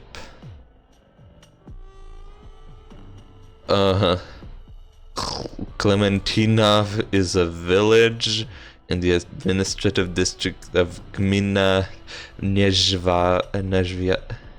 Oh wait, it's Poland! Mainly write plugins for 2 really big apps for warehouse production management. I also write mobile desktop apps using databases and set programs. I'm communicating with yeah. Up to hearing how I absolutely butcher the name of this village.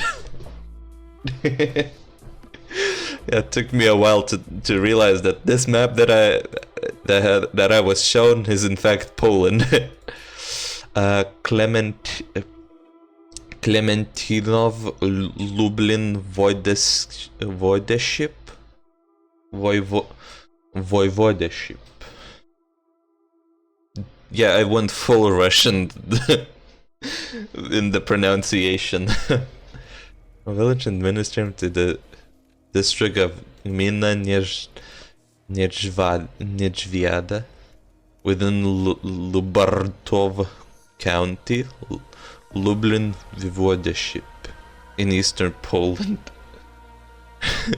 It lies approximately 8 kilometers or 5 miles for nobody, because we're both from Europe, northeast of Lubartov, and 31 kilometers north of the regional capital, Lublin. So, what do you think of my pronunciation?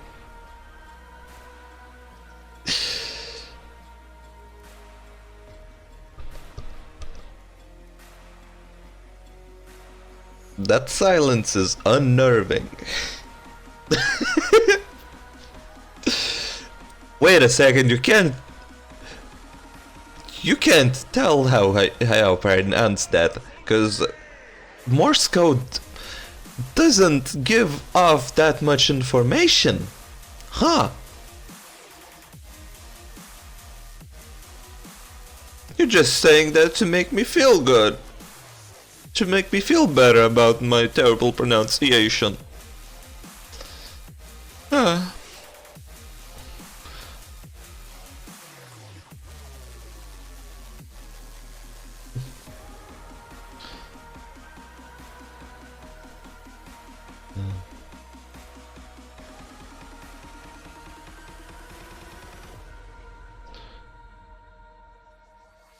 There's 3 villages with the same name.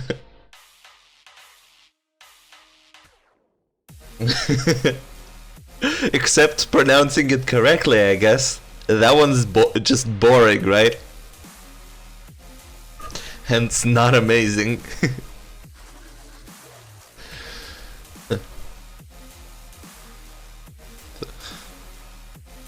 Three villages with the same name.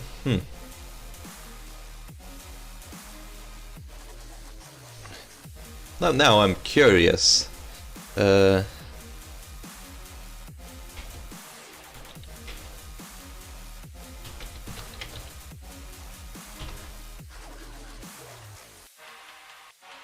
List of popular place names.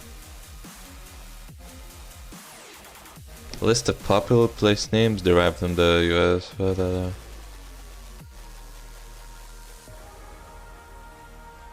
Is that how many? San Jose. And Joseph often refers to San Jose, California, San Jose, Costa Rica, San Jose, Buenos Aires, Buenos Aires Underground, a railway station, Ghost Railway, Santa Maria. Damn, there's a lot of places. Town, city.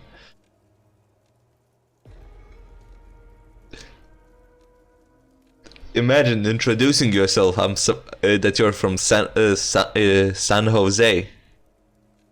Which one? The village? District? Wait, no. Colombia. Which one? The town from Nariño, Caldas, Boyacá, Norte de Santander,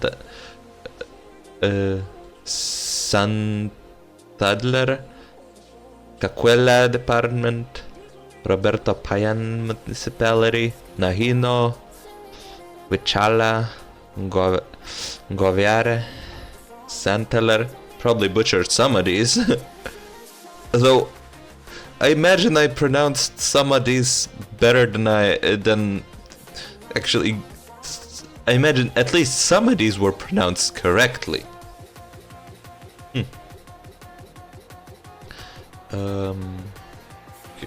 Okay. Random article. I sure hope there won't be an article about penis, because I've ever heard about the how.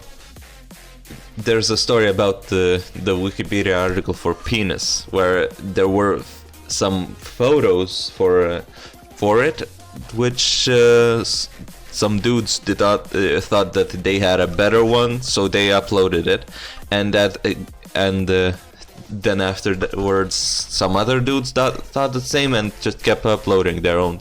So now that article probably has a penis picture collection rivaling porn sites. Isn't that funny? I'm kind of curious now. But opening it on Steam would be a very bad idea. Okay. Nebraska Cornhuskers baseball. Another one from America. Huh? The Nebraska Cornhuskers baseball team competes as a part of NCAA Division I, representing University of Nebraska-Lincoln in the Big Ten Conference. Nebraska plays its home games at Hawks Field and Haymarket Park, built in 2001 to replace the aging Buck Belzer Stadium. This program began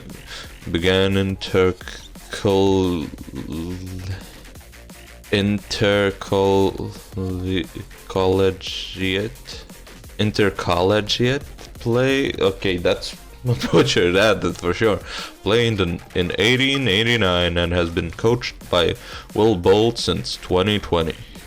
Nebraska's baseball program has been jointed in its first decades, frequently disbanding for years at a time. The hire of Tony Sharp in 1947 brought stability to the program, but success was limited. Sharp and his successor John Sanders combined to lead NU for 51 seasons, making just 3 NCAA tournament appearances between them. Nebraska hired Dave Von Horn in 1998, and he quickly turned the Huskers into a national power, making the program's first 2 College World Series appearances in 2001 and 2002. Mike Anderson took over for Von Horn at 2005, led NU to its most successful season ever, including another College World Series strip. Anderson could not sustain this, however, since his departure in 2011. Nebraska has experienced modest success under head coaches Darren Nestard and Will Bolt. Yeah, I really tend to just get into character like an announcer. Especially about stuff I do not care about. Baseball, yeah, I couldn't care less. Maybe I should just click random article for more often to just see something that interesting and not just talk about it. Martin Marthy Maher Jr. was an Irish immigrant, Ballycrine near Roscrea County, Tipperary, Ireland, who joined the United States Army in 1998 and rose to the rank of Master Sergeant. He served as a swimming instructor at the United States Military Academy, West Point, New York from 1899 to 1928. Maher retired from the army in 1928 and stayed in West Point as a civilian employee in the athletic department. He retired from the silver. I don't know where my accents and the way I pronounce stuff went, but it went. In popular culture, Maher was a subject of the 1955 film The Long Grey Line, starring Tyrone Power and Maureen O'Hara. His autobiography was the source material for the film. The film depicts Maher as having been in the US Army for all of his 50 years at West Point. In reality, he was in the Army for 30 years and stayed on for another 20 after retiring.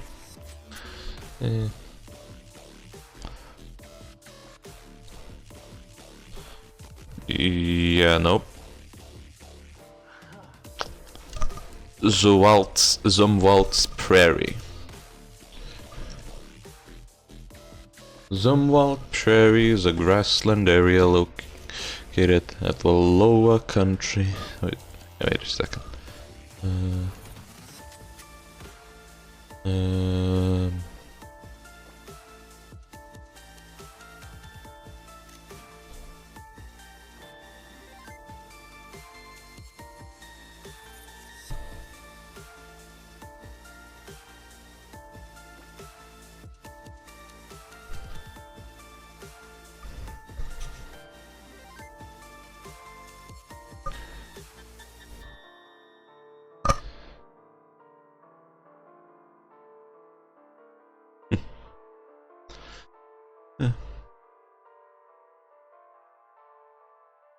I wonder why are there Only only you.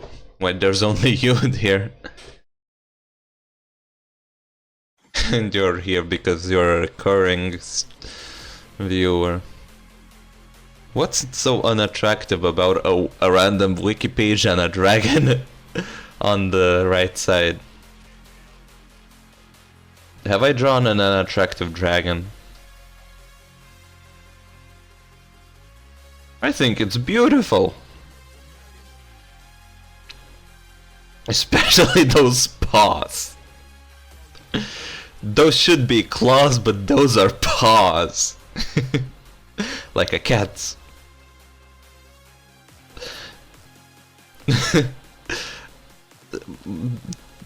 Those claws look like they'd have claw pads and would be really fluffy, in spite of the fact that that's supposed to be scales and razor sharp talons.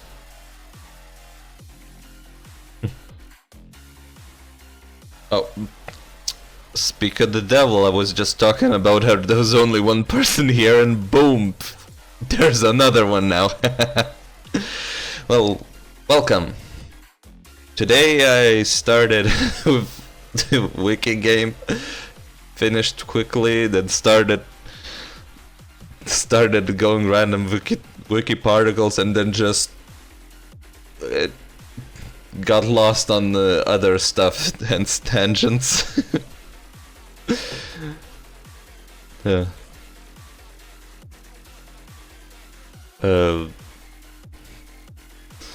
Was thinking about how to pronounce words, ended up finding that most of them are easy for me. Except this one. That one's difficult. Worcestershire. Worcestershire. This one. Worcestershire. Worcestershire.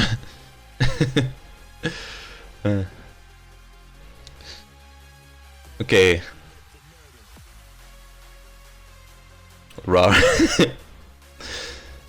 Okay, Zumwalt Prairie is a grassland area located in Wallowa Country, Northeast Oregon, United States, measuring 3,300 acres. Much of the land is used for agriculture, with some portions protected. Zumwalt Prairie Preserve, owned by Nature Conservancy.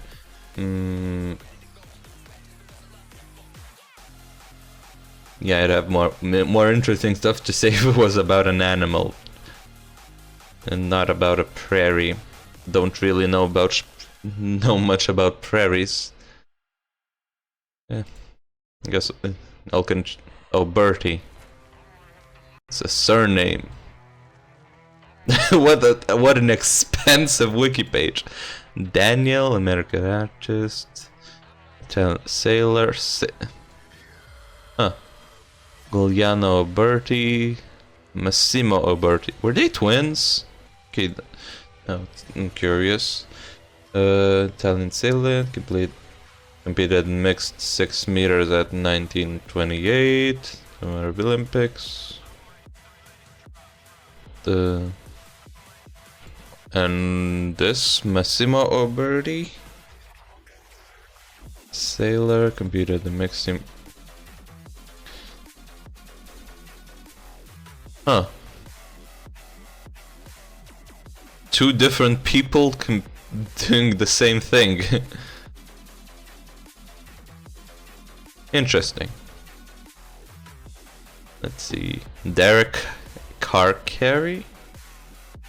Born that Scottish former footballer who played for football sports. I don't know much about him.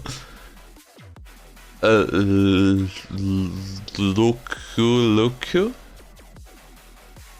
Bolivia. Luku. Mario for Hearts. Also got Loco. Loco. Okay, he's a 4,234 meter high, 13th The mountain, Bolivian Andes, located Potosi Department. Department. Gotta say, today is the first time that I've seen the locations be called departments, like big land areas as departments. Antonio, Peru. Nothing too interesting. Wow, these are short. Karasu Bridge, also known as Zakan. A bridge in Arab Dil Northwest Iran. Bridge is the Balakuche River. Bridge has 7 arches and originally built as far back as... why did I take on an accent? And I do not know what accent that is. The bridge was renovated 1920. No. That's gotta be a rickety old bridge if it's that long since the last renovation. Oh. Polynesian Resort Hotel is a water park resort located in Wisconsin Dells, Wisconsin. Wisconsin Dells, Wisconsin. A great name. Oh. Truly, I honestly, with the music choice, I started searching for music like 5 minutes before stream, so of course it's not gonna be fitting. You can see my thorough preparations for this. Today I decided I'll do the stream. Sat down here like 10 minutes before 8 and and just threw stuff together and voila, this mess of a stream, I guess. The indoor water park. The resort is built around a tropical theme based on the Polynesian island compared to its surrounding resorts and hotels. Polynesian Resort Hotel is one of the smaller resorts in Wisconsin Dells. It has combined a total of 2,000 square feet indoor and outdoor water parks. One of the smaller resorts, 200,000 feet.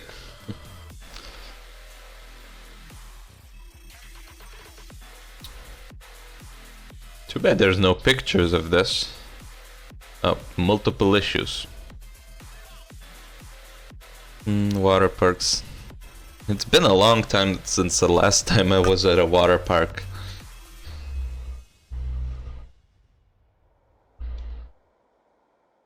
Doesn't help that I'm overweight and don't exactly like showing off my body. So that doesn't help, but I'm planning on swimming, which to keep in shape.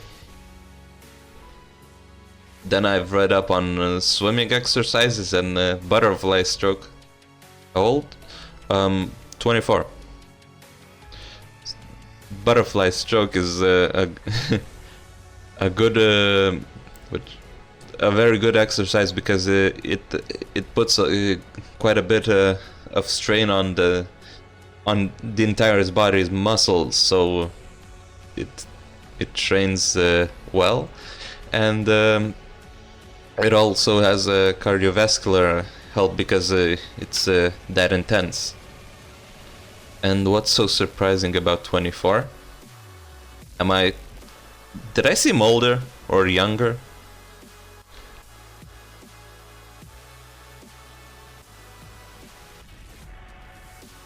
Okay, don't keep me hanging. Oh. Neat. I don't even know how to how to properly react to that. Now I'm curious about the other viewer that I have no clue who he is. If you don't mind, could you also um, write your name? Thinking about it, it could be a lady and I could just ask a taboo question.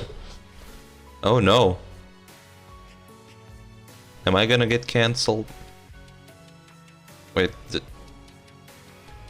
cancelled.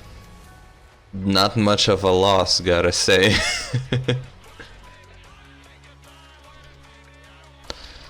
Oh well, the wiki. Okay. Let's see. Resort.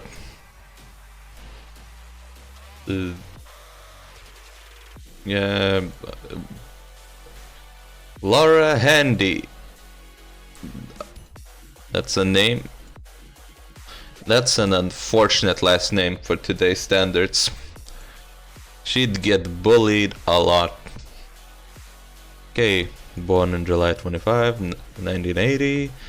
New Jersey, American pair skater. Paul Bose. She's the 1999 Senior National Bronze Medalist, 1999 World Junior Silver Medalist. Later that year, Bose suffered a skull fracture. Oh. And he never returned to competitive skating. Well, that would do, yeah. And he later competed. Andy. I'm a child. I might be 24, but I am a child.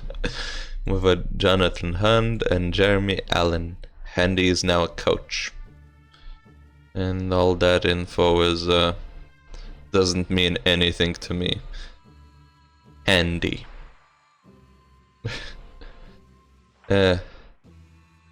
My humor used to be more mature, but as I reached adulthood and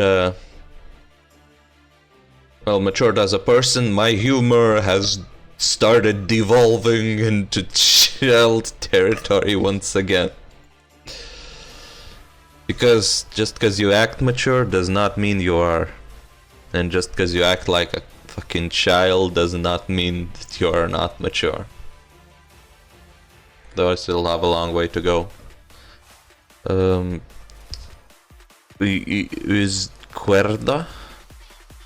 Izquierda is a Spanish surname. Notable people of the surname include these two stub pages. Adel Izquierda, Cuban engineer and politician. I instantly lost interest in that dude. Brian, damn, that's Wiki is throwing a lot of people at me, not some more film and comic book writer. Angel after the he's the creator from from Buffy. Huh. I used to watch this scattered episodes of this show when they aired on TV.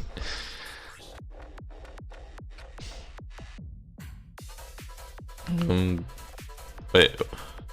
I mean, Puss in Boots, the first one. Minions. Oh, I immediately lost respect for his career. Yeah. Secret Life of Pets, Secret Life of Pets. Wait, there's a second one? Minions Rise of Gru. And then produced film they planned on making a movie adaptation for The Sims? If they planned on making actual voice lines that can be understood, then they were making the wrong movie. Because one of the charming points about The Sims is their Simish. Hey, did you know that for The Sims they specifically, the songs that they used in The Sims, they specifically translated to Simish and had the singer sing in Simish? Isn't that interesting? Now I'm curious to listen how that sounds, but You know, copyright is a beast better avoided. Life and career, yada yada yada.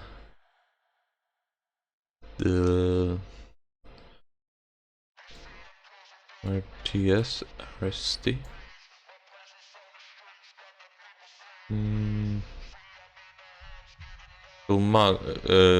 Comics and animated series. Angry Naked Pat? What the hell is that?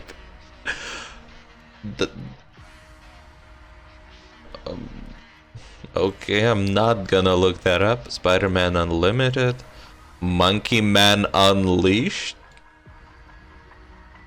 Patchouli One Shot. Spike Asylum. Spike Shadow Puppets. Angel After the Fall. Spike After the Fall. Spike. Both of these. Angel, huh? Interesting. Teenage Mutant Ninja Turtles. A Better Place, Chasing Amy. Big Helium Dog. Comedy film. Broken Lizard Comedy Troupe. Puss in Boots. It would be much more interesting if he was part of the Puss in Boots Last Wish. That one is a great movie. Oh well, let's go to a different article. Synchronized swimming. Yeah, nope. A zebra skipper. A genus skipper butterflies. Oh, butterflies. Yeah, that reminded of me of one by I'll just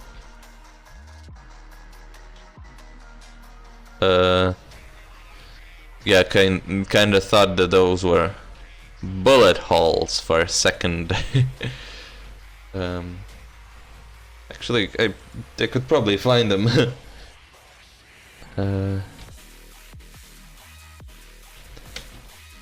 A biologist catching butterflies with a shotgun. Which one? Yeah, this dude. The man who hunted butterflies with a shotgun.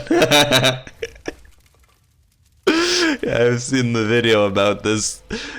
So this dude right here went over to, I think, Australia to search for specimens of a particular large butterfly. But his butterfly net, he couldn't catch the butterfly with a butterfly net, so he took out a gun and shot it. The specimen still in the museum still has bullet holes in the wings. American museums, of course. Mika's personally responsible for sending dozens, if not hundreds, of animal insect specimens to the British and American Museum of Natural History, and has over 20 different kinds of bird insect named after him. He also has a fucking glorious mustache. Okay, that's the great page to get this from. I got to know it from this fact fiend video.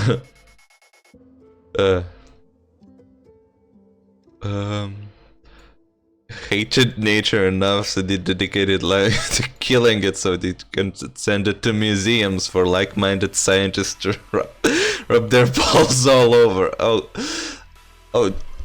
I should have known about the site earlier. This is totally my style. Here. Of course, kid, and actually Meek was a respected scientist responsible for expanding our current knowledge of the natural world. immensely and for capturing some of the more bizarre examples of life our planet offers. The fact he's also responsible for then shooting that life in the face with a shotgun of a secondary concern.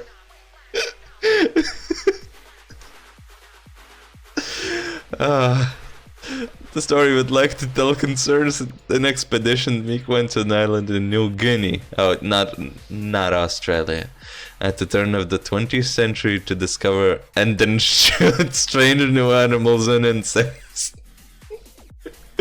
During this expedition, Meek was astounded when he happened across what we now call the Queen Alexandra's birdwing, a gigantic butterfly almost a foot wide. Meek, as a man of science, immediately recognized the value of such a specimen and vowed to capture one. However, there was a rather big problem. You see, due to its size, the Queen Alexandra's birdwing can fly pretty much wherever the damn well shit it wants, and it usually spends most of its time flying high in the air amongst the canopies of trees, which is probably a good thing, because you can imagine how freaked out people would be if a butterfly giant hand-sized wing decides to fly around at face level. Actually, that sounds like quite an interesting experience, just having this massive specimen of a butterfly fly around near you. Hello. After trying and failing to capture a specimen using traditional methods available to him at the time, which mostly involved staring slack-jawed at the sky hoping not to get covered in butterfly shit, Meeks eventually got so pissed off that no specimen would descend below 100 feet that he eventually grabbed a shotgun and began firing while in the air for any time he saw one. Truly a professional. Now Meeks wasn't a monster, so he didn't shoot the butterflies with a proper shotgun. That would be barbaric and probably result in the butterfly being blasted in a cloud of confetti and butterfly testicles. Okay, he instead used a custom-made one that fired ultra-fine buckshot, specifically made for killing the smallest and most adorable birds. This specialized gun allowed Meeks to finally capture a mostly intact birdwing, which he sent back to Britain with his notes. But here's the best part: Meek is also responsible for capturing one of the earliest known specimens of another giant butterfly known as the Goliath birdwing, which he also killed with a shotgun. Amazingly, both of these specimens are still honored in museums today, and yes, you can totally see the bullet holes.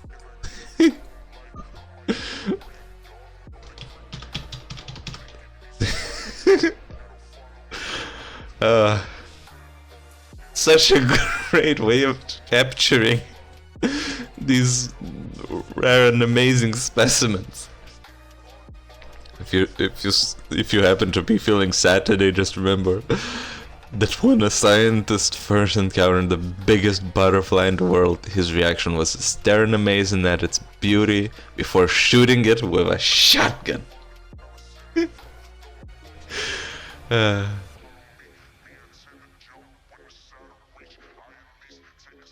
What a mad lad, eh?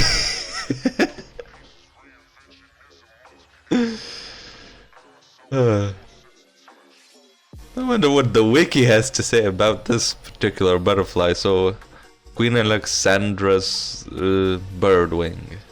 Oh, the wrong one. Queen Alexandra's birdwing. Or Ornithoptera alexandrae. Queen Alexandra's birdwing is the largest species of a butterfly in the world, with females reaching wingspans that exceeds 25 to 28 centimeters. I want one.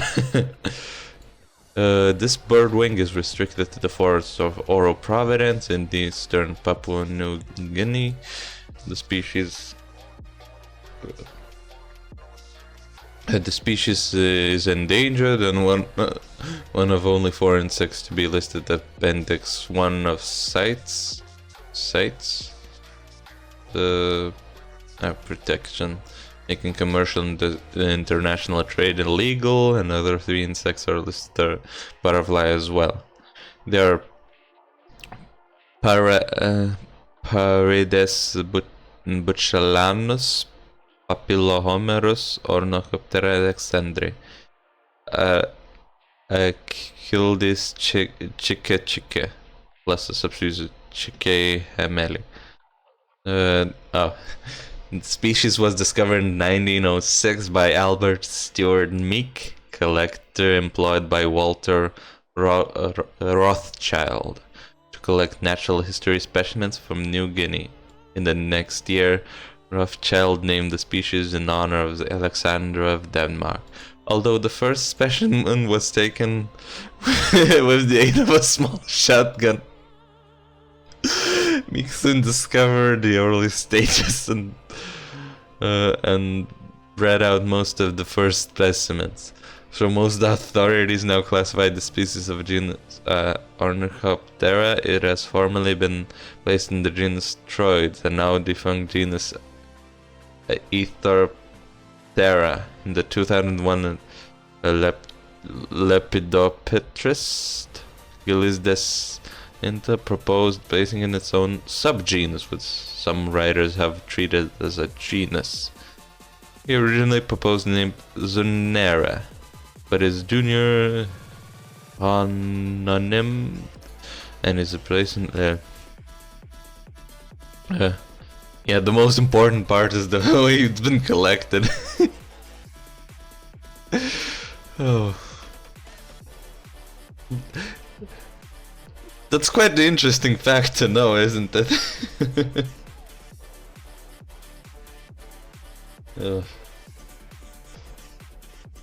Let's see.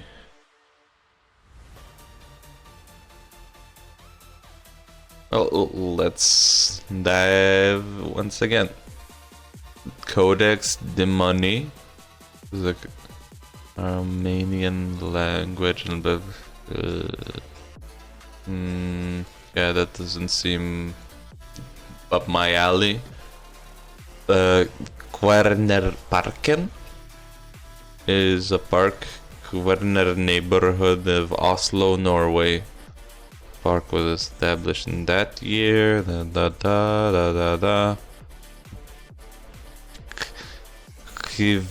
Kvernerparken.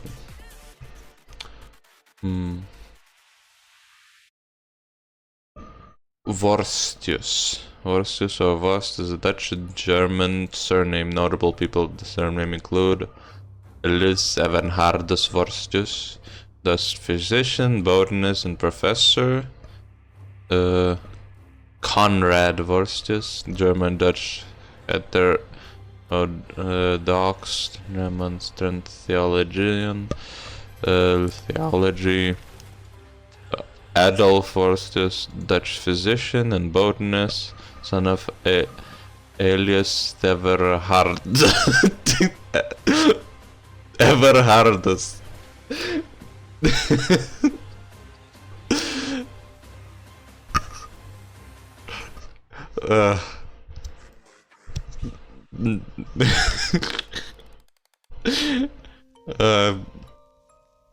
I wonder how he'd react to Viagra if he's already ever hard. Oh wait, it would already last in more than 4 hours.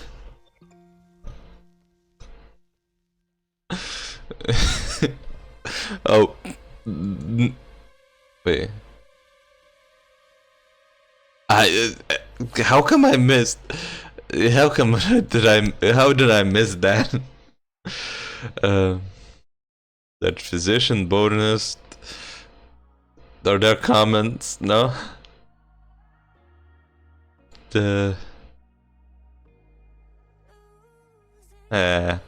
Nothing really too interesting for me, except the name Everhardus. This is the level of humor you're gonna find here. Random article. Honfleur Gallery. Honfleur. Look at Hope, Good Hope Road in the Anacostia Historic District neighborhood of Washington, D.C. is a gallery that established art gallery open to met concerns when art galleries with neighbor weather.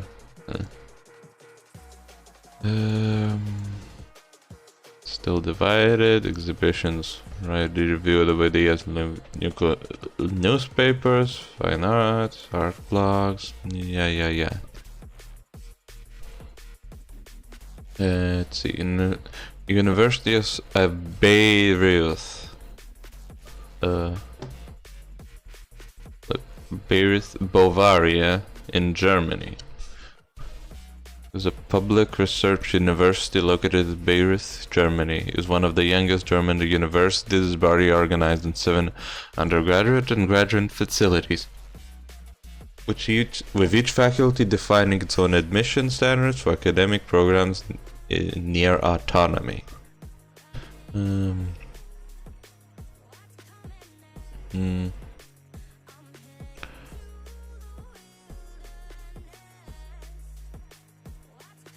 Oh, I just remembered an interesting fact I learned today. You know the channel the Burr channel with interesting facts of the difficult to pronounce name with starts with K. Pretty sure I narrowed it down enough. Which they did some research about the fact of taking all of the blood vessels in the human body and they would stretch 100,000 kilometers, which, as it turns out, is not true. Let's see.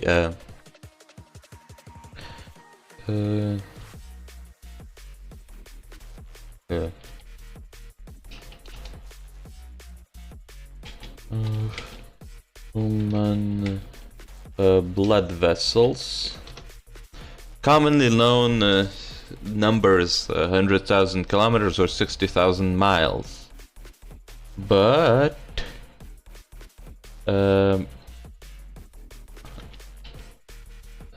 article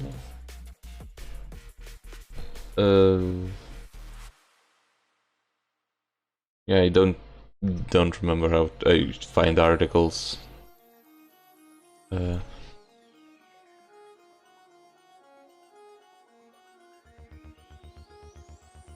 Articles.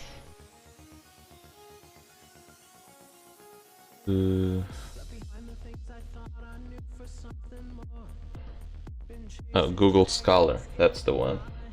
So of blood vessels. So they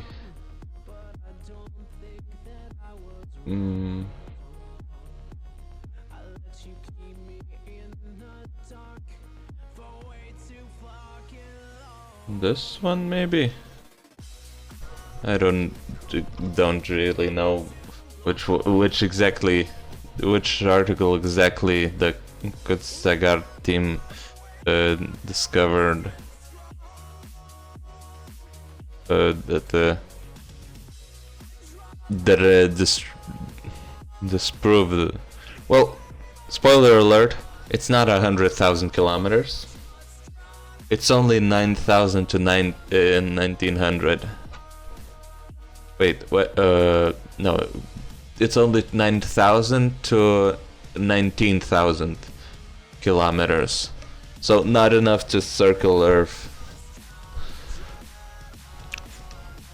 So their team ended up searching for an entire year to find the original article of where the original source of where that number came from. And they kept digging and digging until after a year of searching, they finally found it.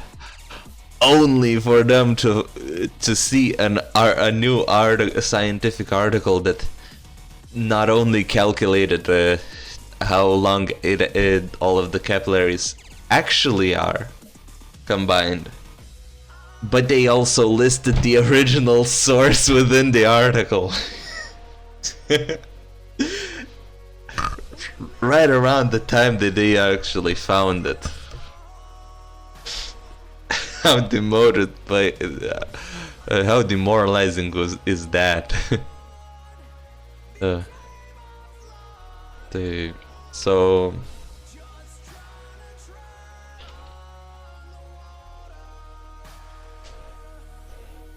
I'll try and see if I can show the actual article they were talking about.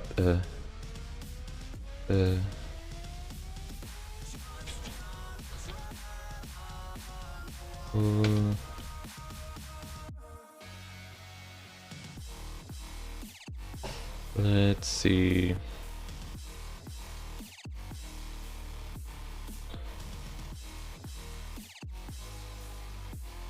Do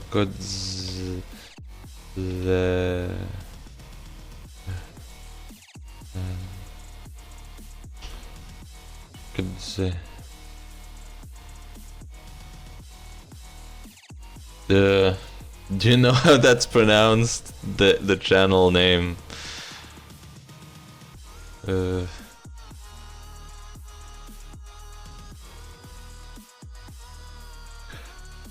Kunzergast. In a nutshell. Maybe that's what I should say, in a nutshell.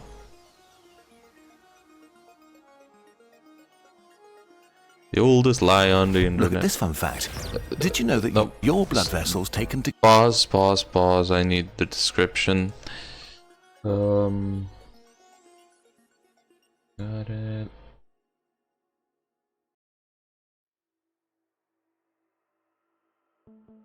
Okay.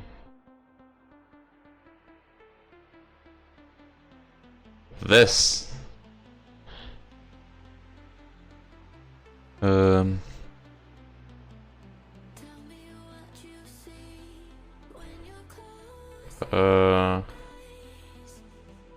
Oh, this is the rabbit hole that they've dug to get to it. So they dug deep. This is the original thing that explains. On the same assumptions, the volume of blood and muscle capillaries of south as between 3.3% horse and supposing a man's muscles to weigh 50 kilograms and his capillaries to number 2,000 per square millimeter, the total length of all these tubes put together must be something like 100,000 kilometers, or 2.5 times around the globe, and their total surface 6,300 square meters. The most used misinformation on the internet, one of the most often used misinformations on the internet. Which his assumptions were for a very beefy human.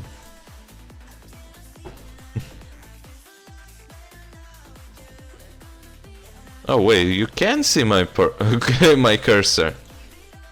Huh.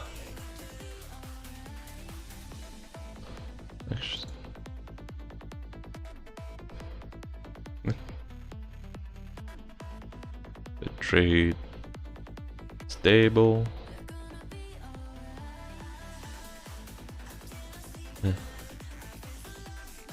Well,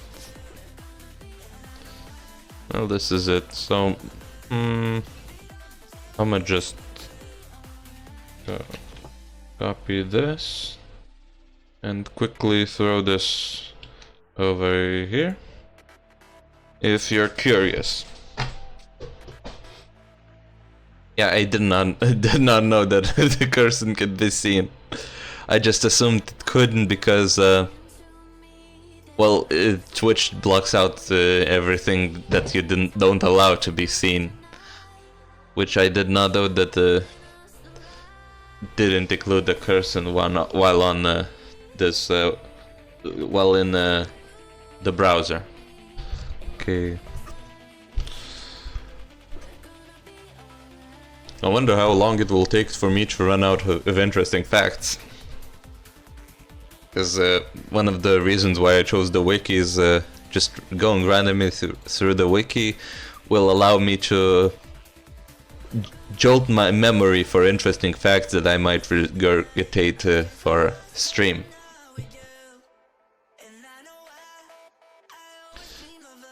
I wonder if the other guys is just a lurker or a bot, because for my first streams I had a bot for the entire stream, which just sat there and in the middle, like an hour in, just offered to sell viewers, to sell views. Which was a bit demoralizing when seeing that number of viewers at a 1 and only to find out that that's a bot. Oof. Okay, let's see. Brilliancia. Brilliancia is being of the plant of Acathecae. They are native to the African tropics and subtropics, including Madagascar. They may grow from 20 centimeters to 2 meters in height.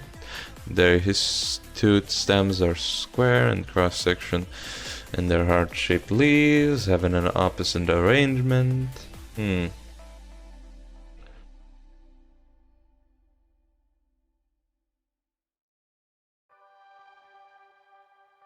Oh no. As it turns out, the dude that I spend hours of my time playing with in the game and talking to has turned out to be just a mere bot. Oh, woe is me. Oh, woe is me. Oh, woe is me. I am not really a fan of ChatGPT. My boss at work often, when he encounters a problem, one of the things that he says to do when I have trouble solving problems is ask ChatGPT. Of course, he's an intelligent dude who won't blindly follow that ChatGPT, but he still has he's still one of his first instincts is to ask ChatGPT. While ChatGPT can offer decent solutions for stuff like coding, it should be reviewed thoroughly. Because I remember he got some G-code for a CNC machine from ChatGPT, so it ended up trying to an if function and then trying to jump from a line where it was supposed to jump like 3 lines down and decided to jump to a line that did not exist, and that multiple times. So basically you pretty much have to rewrite the entire thing for it to work, but at least it showed how it should be done for it to function. Funnily enough, it was the same solution that I found via a different method. What was I about to do before this heartbreaking realization that I have in fact been talking to a bot once again? Okay, so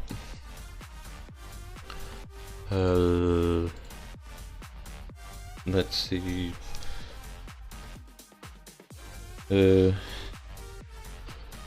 Plants resembling animals. That's what I was thinking about.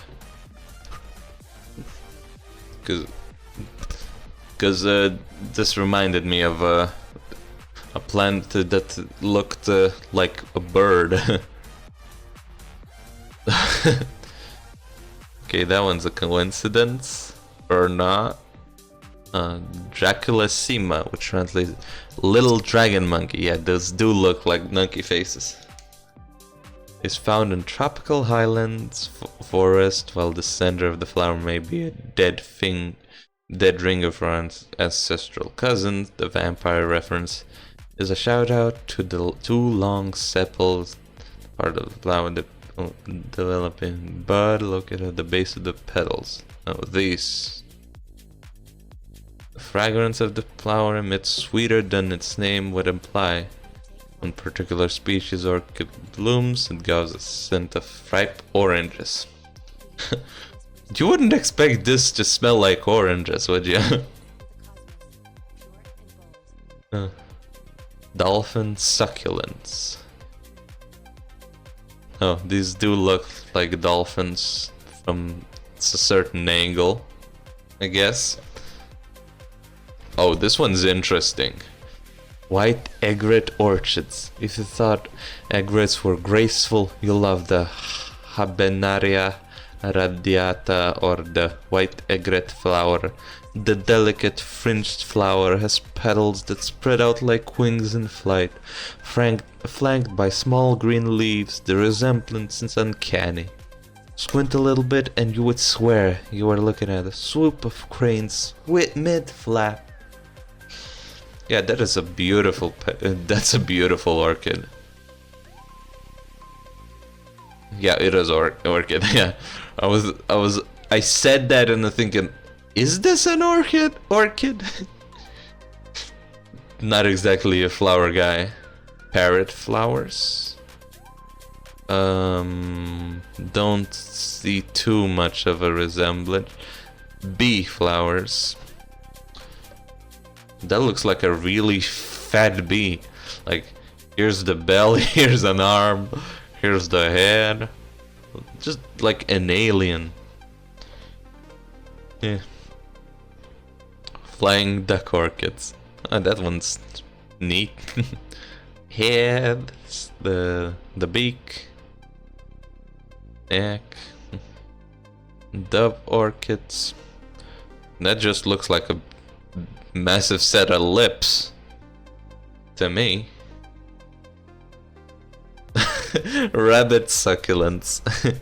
Okay, that looks straight up adorable. These adorable plants, scientifically named Monillara obnoxia, are natives to South Africa, and they're described as drought-induced deciduous plants. When succulents sprout, they grow two little stems that look like a pair of rabbit ears, and they grow the ears, and as they grow, the ears get longer. Okay, that's. Would you want a succulent like that? I imagine the fact that it's a succulent means that it's very easy to take care of, and actually, not necessarily. Just the conditions usually they usually experience are what happens when you neglect a plant. So I guess there is overlap, but you still have to take care, huh? Wait, Grim Reaper flower? Okay, that looks cool.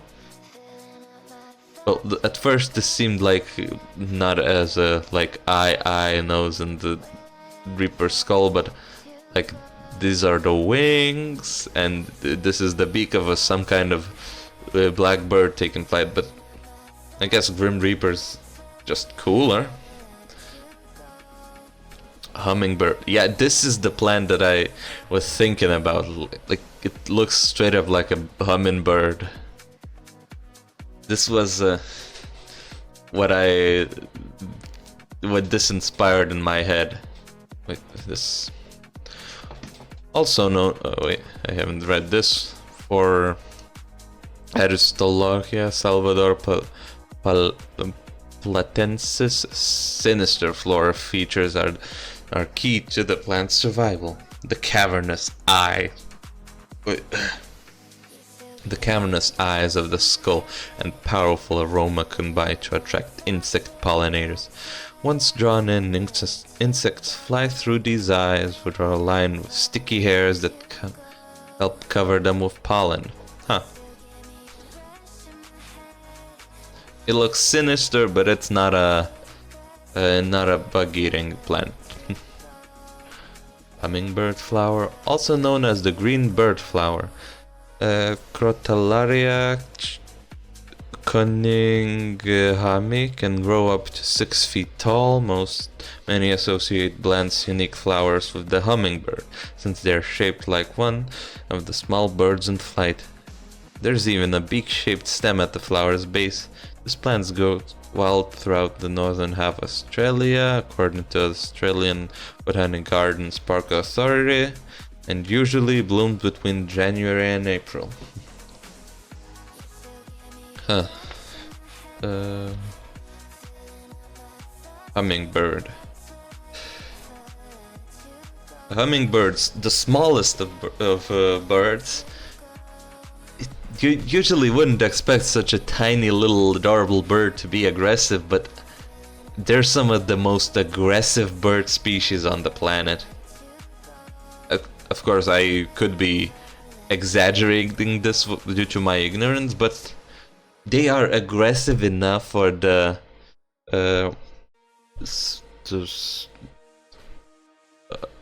Aztec civilizations to think that they're reincarnations of warriors due to their aggression and fighting. Well, with their metabolism, it makes sense. With even just minutes of not eating could potentially lead to grave consequences. So they fight a lot.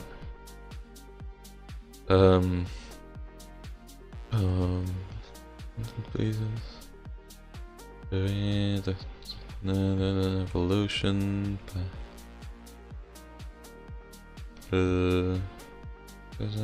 Other colors. Mission, strong, hearing, metabolism.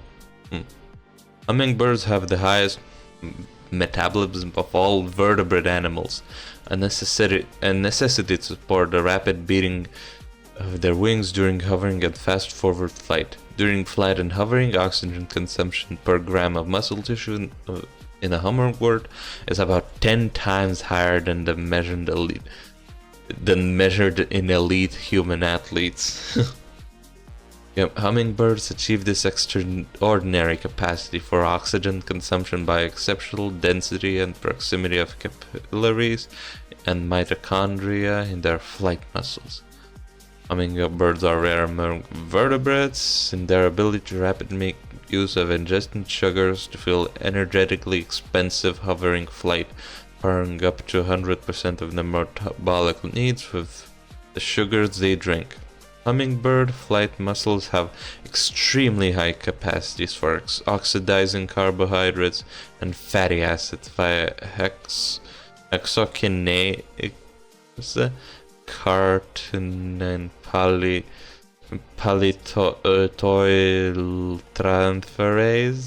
transferase,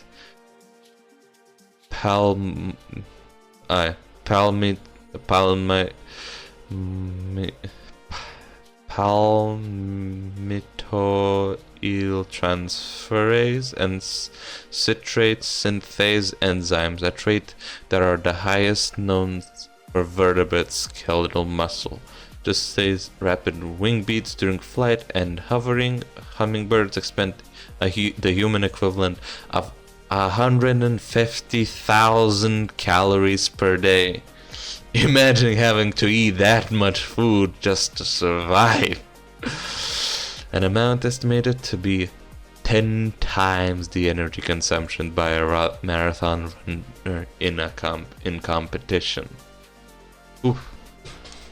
Hummingbirds can use newly ingested sugars to fuel hovering flight within 30 to 45 minutes of consumption. Damn, that's fast. These data suggest that hummingbirds are able to oxidize sugar in flight muscles at rates rapid enough to satisfy their extreme metabolic demands, as indicated by a 2007 review showing that hummingbirds have in their flight muscles a mechanism for direct oxidation of sugars into maximal ATP yield to support a high metabolic rate for hovering. Oh. Light snack. Damn, are you Biscuit Oliva? That's a Baki reference. Do you know Baki?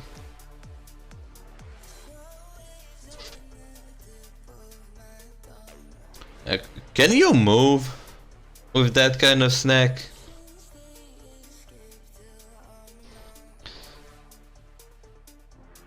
Yeah, the show says that Biscuit Oliva has to consume 1,000,000 calories a day to maintain his muscle mass. So I'm guessing what you're maintaining ain't muscle, is it?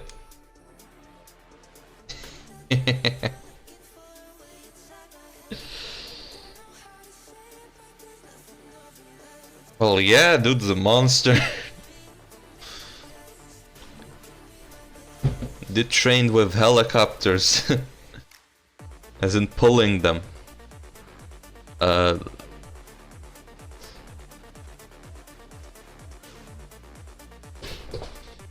Would you want a body for like a Baki character?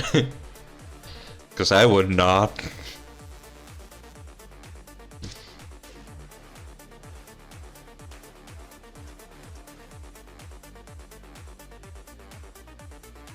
Oh, you know, in the first Spider-Man movie where the Tobey Maguire, yeah. Well, there are some characters like Gaia, whose body is straight up just really fit and aesthetically pleasing.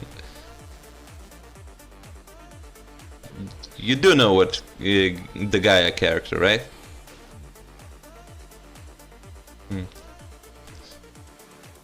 Well, anyways, so in the first movie, where the Tobey Maguire Spider-Man wakes up the next day after being bitten, and all of a sudden he has abs.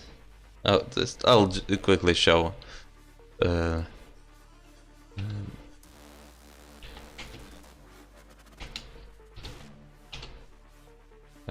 Gaia.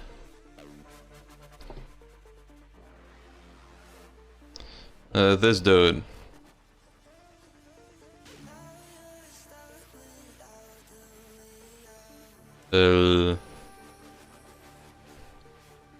Well, like, I mean, this physique is just a random, not a random, just a regular, very fit physique, a ripped one. So that one I wouldn't mind that much. So, you know, in there he just wakes up with abs and muscles.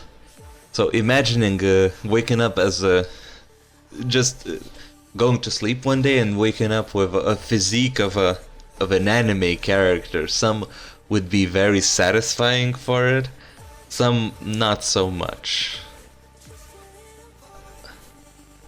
Or potentially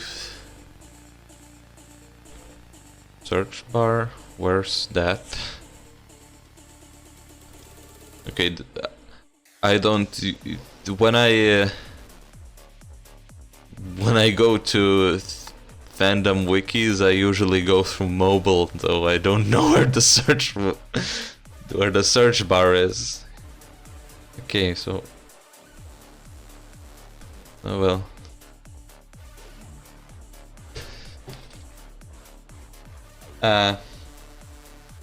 Well, see ya, man. It was nice having you here.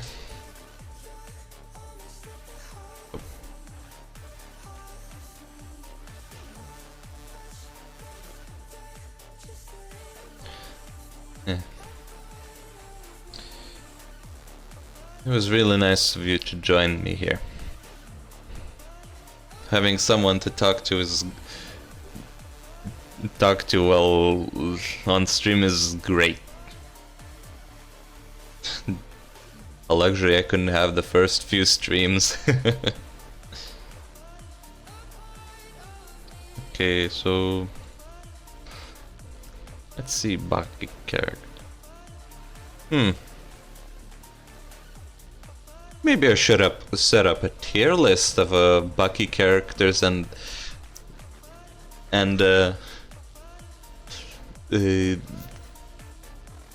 how I'd rate their physiques purely on the aesthetic level, because like Yuichiro Hanma, imagining having such wide shoulders is just quite unpleasant.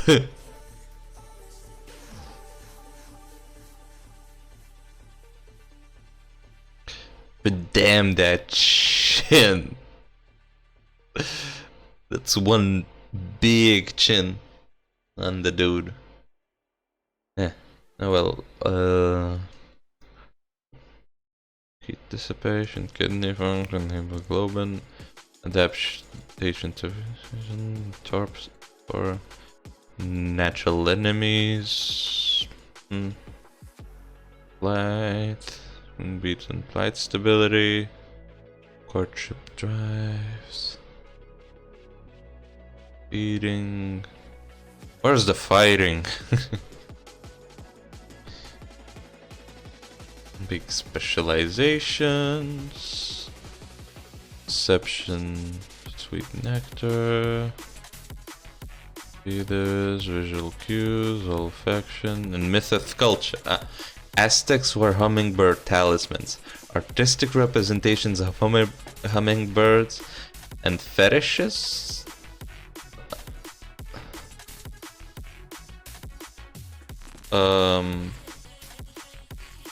Okay, made from actual hummingbird parts as emblematic for vigor, energy, and propensity to do work, along with their sharp beaks to symbolically mimic instruments of weaponry, bloodletting, penetration, and intimacy. Hummingbird talismans were prized as drawing sexual potency, energy, vigor, and skill in arms and warfare for the wearer. As the god of war, Huitzilopochtli is often depicted in art as a hummingbird. Aztecs believed that fallen warriors would be reincarnated as hummingbirds. The Nahuatl, where the Huitzil translates to hummingbird. One of the Nazca lines depicts hummingbird, right? Nazca lines? Oh, there one. Aztec thing, I imagine. Trinidad and Tobago, known as the land of the hummingbird, displays hummingbird on its coat of arms, 1 cent coin, and livery on its national airline, Caribbean Airlines.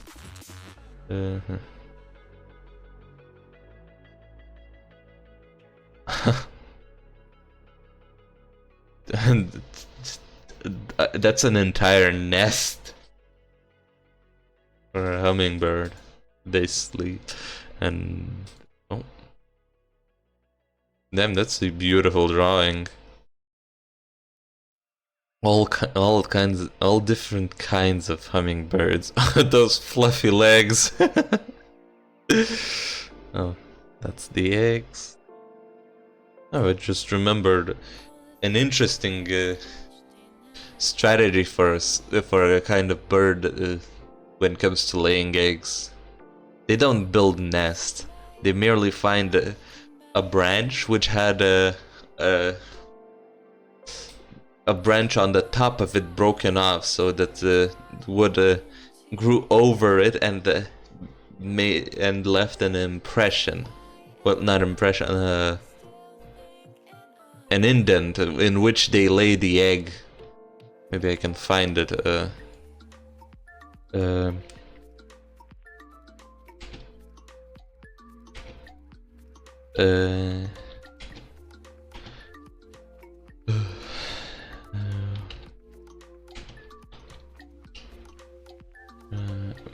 Branch. Maybe this will show. Broken stump and a shell depression. Wait. Potatoes.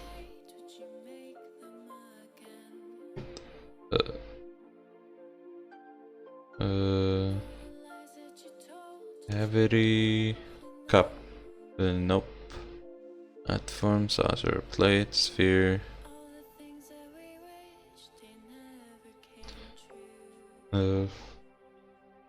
Let's see.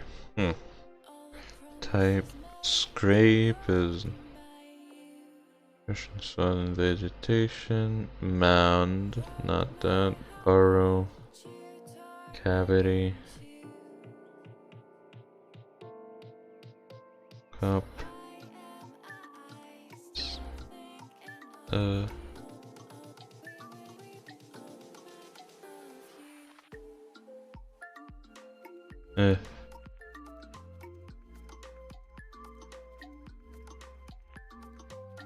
So, put 2.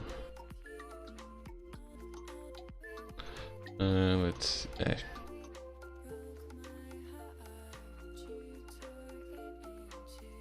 Wait.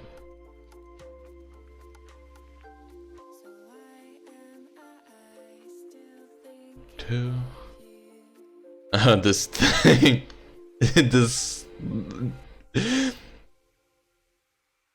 This bird that looks like something's wrong. Description, behavior, food and feeding, breeding. Monogamous, breeders and both parents share responsibilities. Incubating the egg, running one chick. The family does not construct a nest of any kind instead of laying a single egg in a depression, a branch or at the top of a rotten stump. The egg is white with purple-brown spots. One parent, often the male, incubates the egg during the day, then the duties are shared during the night. Changeovers to relieve incubating parents and feed the chicks are infrequent to minimize attention to the nest, as patous are entirely reliant on camouflage to protect themselves and their nesting site from predators. The chick hatches about 1 month after laying, and the nesting phase is 2 months, a considerable length of time for a land bird. The plumage of nesting patus is white. Once they are too large to hide under their parents, they adopt the same freeze position as their parents, resembling clumps of fungus. Huh. So, adults pretend to be a branch. Chicks pretend to be mushrooms. Interesting. Damn, while searching for this, I remembered an interesting fact, but I cannot remember it now. But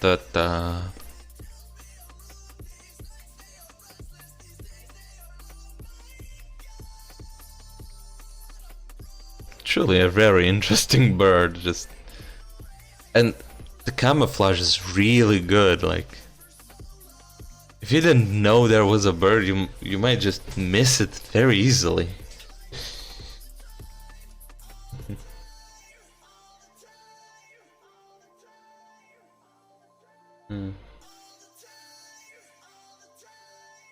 Oh. Well, it's getting late, so I'm thinking of ending the stream here. Let's see this. Boom, back in my cave. The dragon horde is not yet ready to, sadly. would love to lay down there and rest. But gotta deal with the cold, hard floor of a cave. At least there are not any sharp stalagmites. Yeah, those are the bottom ones. Stalagmites that would poke me. But it's cold and moist. And the dragon horde would only have the cold part. Because gold, metal, coal. Huh. All of a sudden, it doesn't feel like that. Like a dragon's horde would be a great way to sleep at, with the gold being very heavy and hard. Though I guess dragon scales do make up for that a little bit. And with them breathing fire, imagine the internal body temperature result would also nullify the coldness. Though a proper bed does seem like a more comfortable option, but shiny. That's all it's needed to know. Shiny. Haha. Oh. Oh well, since yeah, this is late, so I'm gonna end this here. Once again, do not know how to properly finish this, but all the good things must come to an end. See ya!